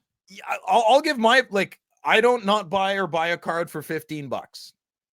Sure. I can't answer a question well because I don't care about $15 to buy a $220 card. My margins, I don't think of cards that way. So I'm not the best person to answer that. Louis? This is a hard one to answer if I was in Canada to say, because those going from 150 is worth 220. That's a huge jump when you're only comparing in the last 3 months at its biggest offset. You're talking 4 cents, 5 cents. The Canadian dollars, a dollar, let's just say $1.41, and the US, and the US dollars at $1 Canadian's at 141. Yeah. The Canadian dollar's only gone. It's come up to 147, and before that it might have fluctuated a little bit. So we're only talking 6 cents on every dollar difference. So I really, I'm no math wizard here, but I don't think the prices are fluctuating as much as you might think. Are you guys gas price guys? My whole life, 80% of people are like, oh, I see the price of gas, I'm gonna go fill up today. Or don't get gas today, it's too high. Are you guys, is there a gas culture? Oh, they do that, yeah. So I feel like this kind of from SynCare, which is great, it's just not my thing. I would think people that ask this kind of question care more about the gas. Probably that's not smart for me not to pay attention to the gas. That's probably not a good thing, but it doesn't affect my day to day. I don't think of my cards this way either. It's a good question. I just think it's the wrong group. Yeah, maybe. I don't know. Moving on. Here we go. Discord, Pfeiffer Fef. Apology. Pfeiffer Fef? Fifth or fifth. Apologies Oh. if this has already been asked, but interested in opinions if you would rather have the Young Guns high gloss out of 10, yes, or the gold RPA out of 12 or 24 for your favorite player. Assuming both are available, you can only pick one and cost is not a factor. I'll go first. High gloss all the way. I don't know why. Give me a 5-color patch. Brady Tkachuk, RPA. Blah, blah, blah. I'll take the high gloss all day long. High gloss. High gloss. HG. All right. Instagram, Puck Passport. Jack Eichel has currently set a new franchise record for the Vegas Golden Knights. He's sitting on 86 points with the Lightning playing in Vegas tonight. In your opinion, do you think his cards are extremely undervalued? I'll go first. Yes. Well, He's not where very did handsome, though. what are Maybe that's you? So, what's extremely for you? His wording is extremely undervalued. Like extremely would be 50%, I'd say. Okay. So if his what I don't know what his cards are worth or much, but he is having a rocket year. I know that Puck Passport is bang on. Yeah. I think he needs another year or two. Maybe there's too much fluff from the Buffalo thing, you know, kind of left a bad taste in everyone's mouth. But it turns out it doesn't look like Eichel's camp was being the difficult ones. It looks like it was on more Buffalo's side now that time has passed, right? So I don't know. The kid's a stud. Maybe a good time to pick him up. He's a great player. He's a sleeper. He's undervalued. He's not talked about enough. I think his card should be worth more. I don't know if I'd go to the extremely undervalued, but I think I think his cards deserve a bump. Could we say solidly undervalued? Sure. Yeah. Solid. We're gonna go with solid. Okay. Next question. Newfie Sig. Thoughts on the new KSA slabs? I'll go first. I love them. I think they're great. Big fan. I've emailed them twice asking them some questions about them. No responses. No one wants to email Phil back ever. Oh, really? Great customer service. I write things well. Yeah. Oh, yeah. Well. Do you guys like them? You probably don't know them, eh? Do you know that when Phil emails people on behalf of our show, he's very professional, Louis, and he does a signature, Phil from the Hockey Card Gongshow. Oh, stop. Okay, here we go. and then he leaves the insert email here. Yeah, I know. That was a bad template miss. Or he spells the person's name. I know. I spelled Mackenzie's name wrong. And I've sent, I know. It doesn't. I'm not stopping, though. You can't stop me. Send me a letter. Send me a letter and tell me to stop. I'll increase it. Okay, here we go. No, hold on. I don't want to move on yet. Okay. So the slab. Yeah. This is the first time I even heard that they redid it. But do you know if it's any bigger? What yes, size it is bigger. It's longer. It's not thicker though. It's thinner, but it's bigger. Is it like an SGC slab? Okay, I'm chasing SGC here now. Is it big like that with the border? I'm going to call it. It's a hybrid of SGC and PSA, I would say. I like it better than SGC and PSA slabs. I think the KSA slab's nicer than the PSA slab. I'm sorry, Brad. There's less border on this though than an SGC, right? Am I thinking that right in my head? There's less border. That doesn't give it justice. That like the glass or the plastic is so clear and crisp. It's beautiful. It has no tuxedo vibe to it, even though that picture looks like it. Yeah. Do you? I have one. I'll bring it. Do you respect their grading opinions on cards? Nah, not really. It's very generic. It's a good suggestion. No, I no different than they're a little more favorable than PSA and the other ones, right? Who's bigger in Canada, KSA or MNT? KSA by far. The old farts like KSA a lot. It's a safe bet. It's cheap. Protects your cards. You get a cool case. That service is there for the certain group of people, and I think it's good. Well, the people that don't want to ship their cards to the US. Yeah, I mean, their customer service with me isn't good, but I've heard they have great customer service with actual customers, I guess. Yeah. Okay. Yeah. All right, next question. Card Expo Sweden. We're organizing our second Card Expo in Stockholm, Sweden on April 26th to 27th. Stockholm went about 20 years without a dedicated car show.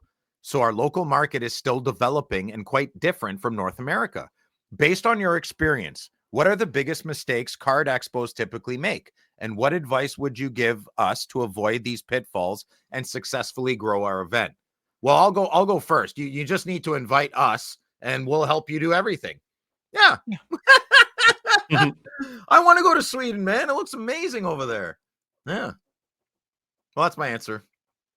Yeah. Phil's a princess, though. You have to put green M&Ms in his dressing room, and he'll spit the sparkling water in your face and say it's too bubbly. Yeah. Crêpe poupon. What do you think, Louis? I don't know dang thing about running a card show, but listen to the segment we've been doing with the boys putting together the Saskatchewan one in Saskatoon there, and they kind of talk about the hurdles, what they've been dealing with, and how to go about it, because that's about the footing you need to start. It's it shows you step by step. A lot of crap in the beginning that will either make or break you. If you know that you can pull this off or not. My advice would be to take a page out of another Swedish company. I think like IKEA, right? Sure. Are they Swedish? Yeah, meatballs.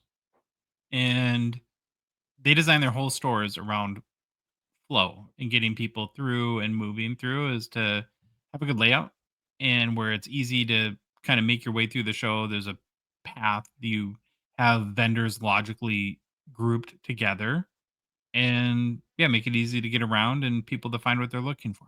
Yeah, put TCG on their own end.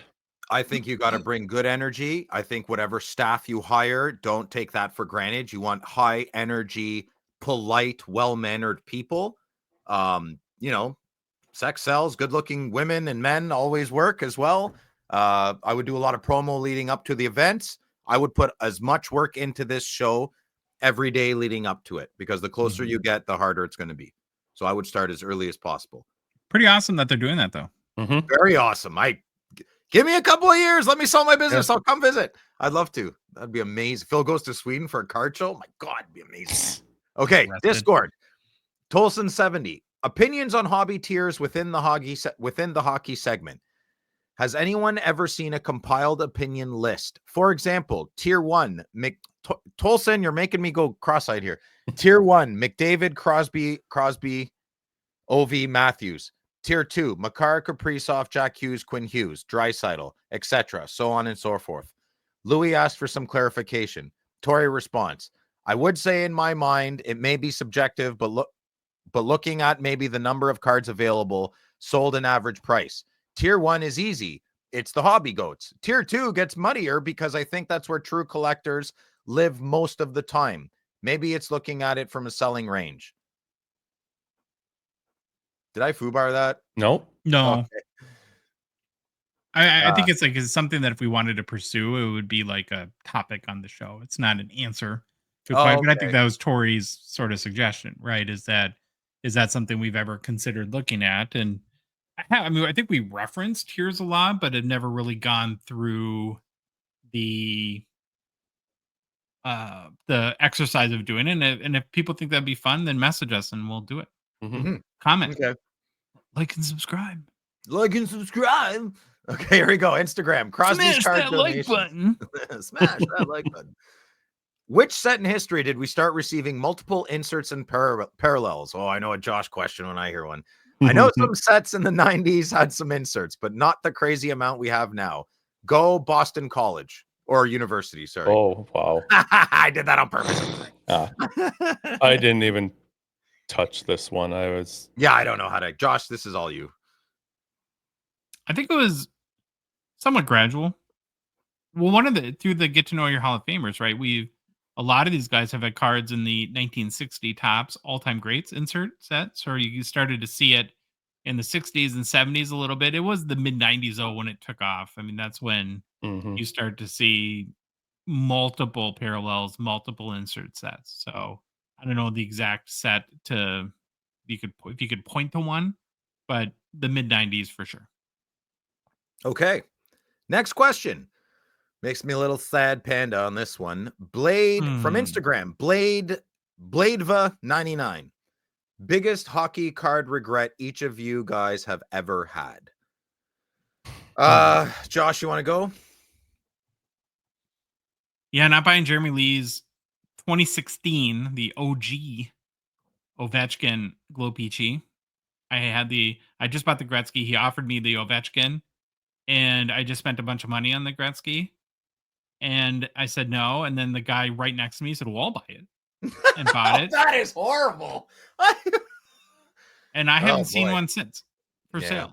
Legitimately. And this was like 3 years ago now, or 2.5 years ago. So dumb. What was it quite, for? 1,000? No, I don't even think I paid 1,000 for my Gretzky. No, you didn't. You paid 800. Mm-hmm. Because you paid differently for yours. Well, his is slabbed.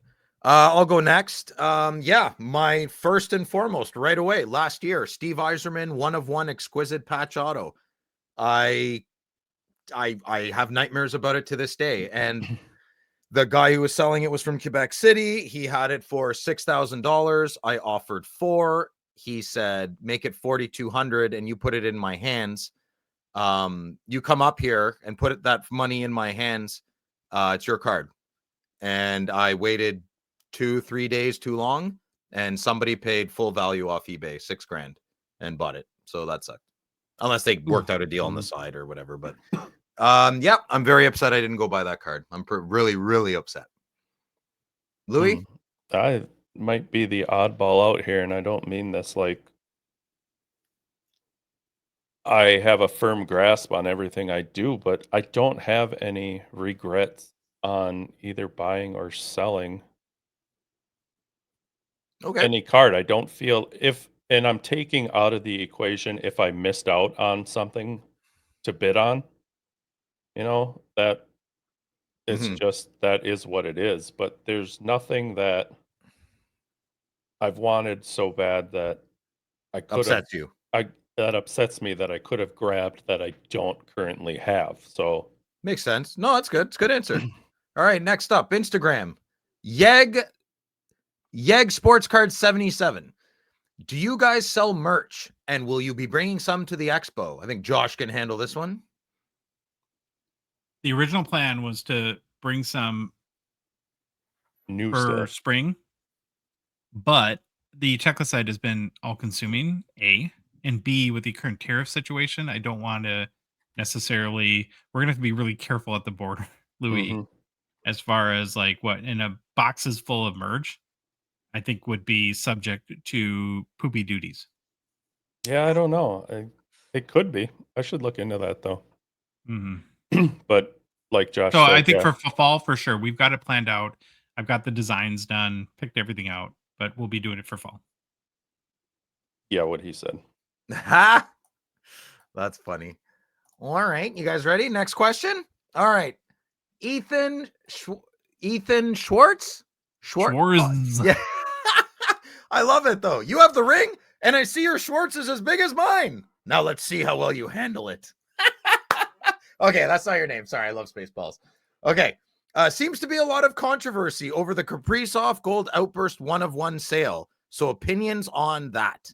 Josh, it'd probably be funnier if you go first, and then I'll go. I don't know what's going on. I was like, what? Is this like a Facebook thing, a Reddit thing? Like, I don't know. It's like a lot of thing. Okay, so I know a friend of mine gave me an offer to buy that card, and I was like, no. And he got a lot more money than he even wanted for that offer. So I'm really happy for him. I think there's a lot of platforms that a lot of people are talking on, right? So we got Instagram, we have Twitter, and we have Reddit. And the people on Reddit, they love their Reddit. So I know a couple of really big Gold Outburst collectors, and they're on Reddit, and they get flamed pretty hard. And I guess that's the Reddit way. I don't know. It's just a Reddit way. Like, you can post, I hope everybody has a great day today, and you'll get downvoted, right? It's just the way, I don't know. It's just the way it is. Reddit's kind of a cesspool for that. Yeah. Yeah, exactly. So I think maybe that's where a lot of the things are coming from, because I don't know. It doesn't make sense. I don't know why someone would be upset that someone got, I mean, what was it? 3,600 and $21.94. It has been paid for. It is not in Terapeak right now, but I have good information that it has been paid for. It has been. So listen, somebody got a card they really wanted. And one of my acquaintances that collects Gold Outbursts as a big adventure for him, he was the second bidder on that card that lost out. So we had a guy in our Discord that was going after it too. There you go. There's a lot of juice on on that card. Those cards got a lot of torque, man, and they're flying. If you think these cards are being shilled or they're not worth the value, and you make that comment, at least make it smart, right? You know how many comments all look the same? Like they have no merit. Like give a constructive feedback, right? Anyway, so I don't know. What is the controversy? Are people saying it wasn't a legit sale, or I think people are just saying that it's the card's not worth the money. Oh, well, that's not up to you. People overspending on cards is as old as this hobby is. So yeah, it's silly. What's the news? What's breaking news about that? You're not going to make a grumpy person who types those types of comments happy with our responses, right? So we don't want those types of viewers anyway. So, okay. Congratulations to the buyer. That's what I got to say. And congratulations to my friend who made some good cash. Both people won. What are these? Peanut Gallery makes comments, right? Okay. Next question. Instagram. Tanner Rouquette. If I invest in Ovi, am I investing in Russia? That's kind of a funny question. Quit listening to Dominic Hasek. That's it. What? Hasek's been all over this since the Ukraine war. He told the NHL back in 22 to suspend all Russian contracts. Oh, he doesn't mean he's smart. He's still going off about it today. Now, investing in Ovechkin is giving to Russia. Blah, blah, blah, blah, blah. That's about all that is. That's where that came from. Just man, if you like Ovechkin, buy his cards. If you're looking to invest, I'm going to save you a lot of money. Find a different category than hockey cards, dude. At least go to baseball. Like, I don't know. What are you doing in hockey cards if you're looking to invest? I don't get that. Anyways, did we officially answer it though? We don't think so. We don't think so. Okay. Next You're not question. investing in Russia. There. Instagram, Nick Andy 86. Why do some players not have cup RPAs like Seth Jarvis and other stars? Josh. Seth Jarvis was a redemption. And so I think what happens if they're not packed out is a couple of things. Either they didn't get the cards back in time and Upper Deck includes them as a redemption, or they include them in future cup sets as updates. Because we'll see the cup has tons and tons of updates every year. Maybe in a super rare case, the window, maybe the player wasn't highly touted or didn't have a lot of hype or wasn't drafted, and how they debuted, it just aligned perfectly where they weren't on Upper Deck's radar when it was time to make the cards. But that's not as likely because it seems like any guy that sniffs the NHL gets a rookie card at this point. But I'd say it's most likely due that it was either a redemption or will be included later on as an update. Good answer. Louis ×2. We're good. Yeah, I didn't even know how to answer that one. Okay. That's all we got. Our captain here. Yeah. Instagram. S. Zelzinzanik. No, that was wrong. S. Zelenznak. I'll get that better next time. Sorry, man. Once final approval is given, how long does it take the print shop to actually print and cut a set? I don't know. Louis? About 42 and a half minutes. There we go. No, I don't know. Yeah, it would be an Upper Deck question, but one thing you have to consider is that the types of printing that Upper Deck does from set to set is why, like a flagship and on a roughly a cardboard card probably happens a lot faster than we saw with the X2000 where you're gluing and cutting and all that stuff. So it probably varies based on the complexity of the card. Good answer. Next question. Instagram, Cole Fish. He's cheating. He's taking 2 questions. All right, Cole, we'll let it slide this time because you got a great name. After their eventual retirements, Fish? No, Cole. Okay, I'll start over. Listen, we'll all stop talking because Josh wants to interrupt the class. After their eventual retirements, how will Ovechkin, Crosby, Wayne and Gretzky McDavid on stack up? steroids? How will Ovechkin, Crosby, and McDavid stack up to the great one on the hockey card Mount Rushmore? I'll go first. Ovi and Crosby, top of the list. McDavid needs to win cups. And I know there's other people here that disagree with me, but I'm sticking to it. Win more than one cup. You need more than one cup to be on the big boy list. No, that's not wrong, though. I mean, take football, for example. Are you going to put Marino on something like that? Nope. No. You know, You're not. that's not wrong. I'd put Josh? Ovi and Crosby. I didn't. Oh, okay. That's good. I don't know. Damn it, McDavid, get healthy and just win the cup this year. God damn it, Bobby. Well, if you're asking how they stack up to Wayne, I don't think they will. No. I still think Wayne is, by a long shot, the greatest hockey player of all time. Good answer. Second question. In 20 plus years, which cards or sets will hold the most collectability / value? Do you think Young Guns, Future Watch Auto, and Cup RPAs will continue to be popular? Or are there other cards or sets you expect to stand the test of time? All the ones you mentioned, Cole, yes, will stand the test of time. I think we're in an exciting moment in hockey cards because Allure is gaining some traction. We're getting these outbursts, we're in a pretty fun time to see what's going to stick. That's my answer. Mm-hmm. Boys. I think all of the listed will continue to be popular, but I think here's what I've noticed with over the last year with my collecting and even all of us. I think all these cards are cyclical. Is that the word I'm looking for? They all Maybe kind of go around in cycles. Because what am I going back to now? I'm going back to this older what are they called? Triviums or whatever. Hockey cards? Yeah, just older cards. I seem to now have gone back and I'm picking up all these other inserts and prisms and what have yous from older stuff. And it just kind of seems to work its way forward. And then I end up going back again. Does that make any sense? So look at Makes a lot sense, of the yeah. stuff we're chasing. Cyclical. It's older inserts.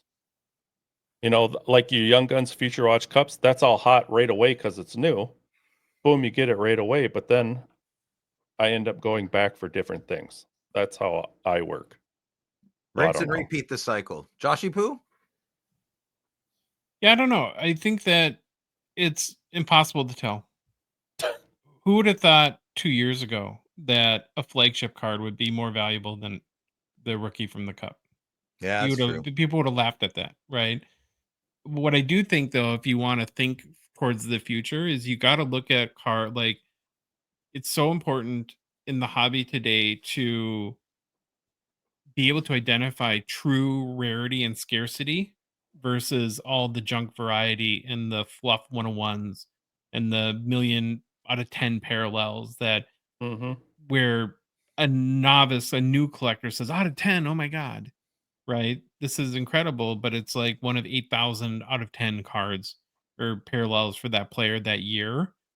And so the best you can do is try to learn what cards really have the highest value and hope they stand the test of time. My personal opinion is not a specific card type, but that stuff like on-card autos, game used memorabilia, and game used memorabilia, as we've talked about, that has provenance to specific games and situations, that's the stuff that I think will stand the test of time more so than just the millionth parallel that nobody cares about.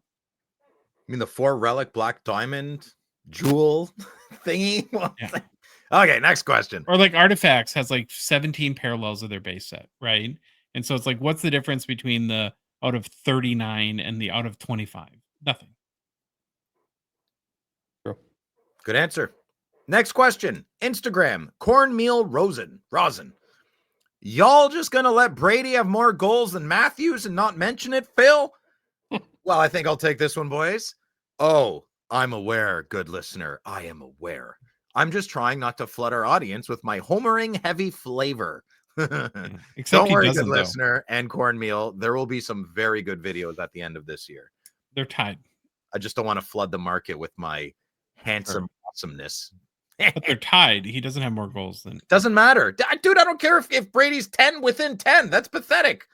Where are you, Austin? Would the real Austin show up? Okay, here we go. Maybe we should buy less fancy. McDavid hasn't scored a lot of goals this year either.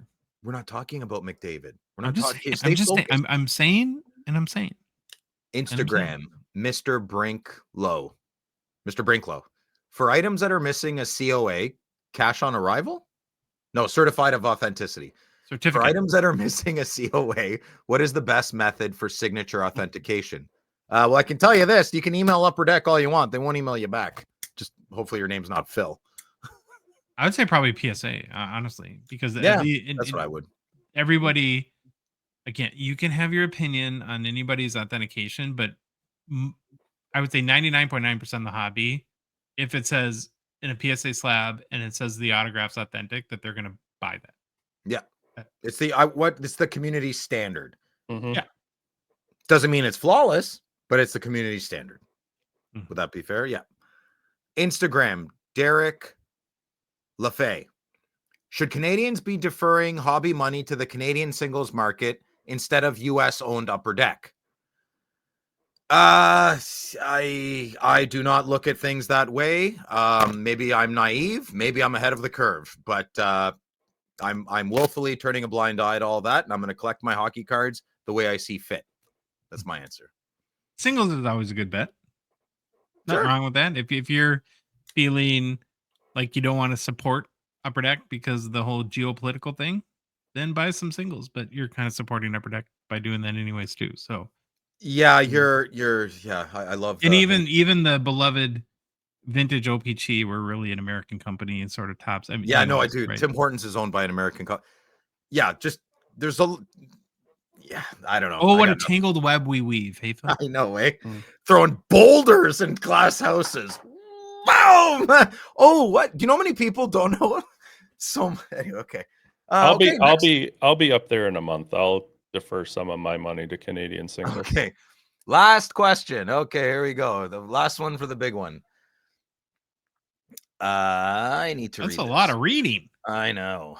So this is from Duke Brewer SK. Duke Brewer SK. So I've been in breaks. So I've been in breaks and witnessed some breakers do this and has made me stop breaking with them. I guess this is more of a rant than a question, but that being said, I would like your thoughts on this. When these breakers open the packs of cards, some shuffle the cards to make it more suspenseful, I guess. While they think this might be good for business, all I see as a card collector is someone else handling my cards more than they have to be and highly increasing the chances of damaging the card. For example, I say this O-Pee-Chee Platinum break where the breaker moved the stack of cards 3 or 4 times before revealing the card. That card was a golden treasure. I understand the entertainment part of this, but they have to realize that it's not their card they need to be handling that much. Their job is simple. Open the packs how they're meant to be opened with the least amount of handling the cards. Does this bug anywhere else or is it just me? Thanks. Great show, boys, especially Phil. What? What? He didn't. He said thanks. Great show, boys, especially Phil. No, he says great show, boys. I can't believe how good it is, despite Phil. No, that's not what it says. Louis, go ahead, answer the question. Sure. I guess I've never paid attention to it that much, but pick your breaking pleasure, I guess. Find somebody that breaks the way you want it to be so they're not fondling your cards too much. I don't know, They just want the hits to be the last card in the pack. Right. Well, that's why they shuffle them. Yes. Yeah. But I don't know. I guess I've never paid attention to people moving cards around that much. Now I'm gonna, dang it. Yeah, well, Duke, you're not wrong. And so a guy like me, I'm pretty good. I'd like my cards to be in good condition, but your concerns do not bother me. Saying that, your concerns are beyond valid. Beyond valid. So my best advice would be just like Louis, find the breaker that you like. Out of the box cards, they do breaks as my LCS. They do them completely different than GP Sports than Grant does, but they're both very good and they both have their style. One handles them more than others, but the other one protects it better than the other. So, find go on YouTube. Don't commit to any breaks, but just find some and see Amber probably handles her. Check out Money Moose on Whatnot. She handles her cards well sometimes. I don't know, woman, maybe. I don't know. They're gentler than we are. Soft hands. Find your breaker and stick with them. But yeah, that would be annoying. That would bother me as well if it was on my radar more. All right, personal pickups. Well, I'm done. It's all you now, Josh. All right, personal pickups. Yeah. Nothing. Nothing. Well, that's not true. That's not true here. I got my breaks from EX, from GP Sports. Oh. Yeah, all my Anything Sens fun? cards. I haven't opened it yet. I'm going to bring it to the expo and give it to the kids. I got a feeling that our buddy at Duke Brewers at SK would not be a fan of a Phil the Breaker and how you handle cards. Yeah, Duke, don't ever sign up for my breaks. We call them rough at midnight. Phil likes him rough at midnight. If you like it rough at midnight, join Phil's break. Come on over. Baba Louie, show us your cards. We know you want. What's going up here? 23-24 SP Authentic Future Watch Auto Simon Nemec out of Niner.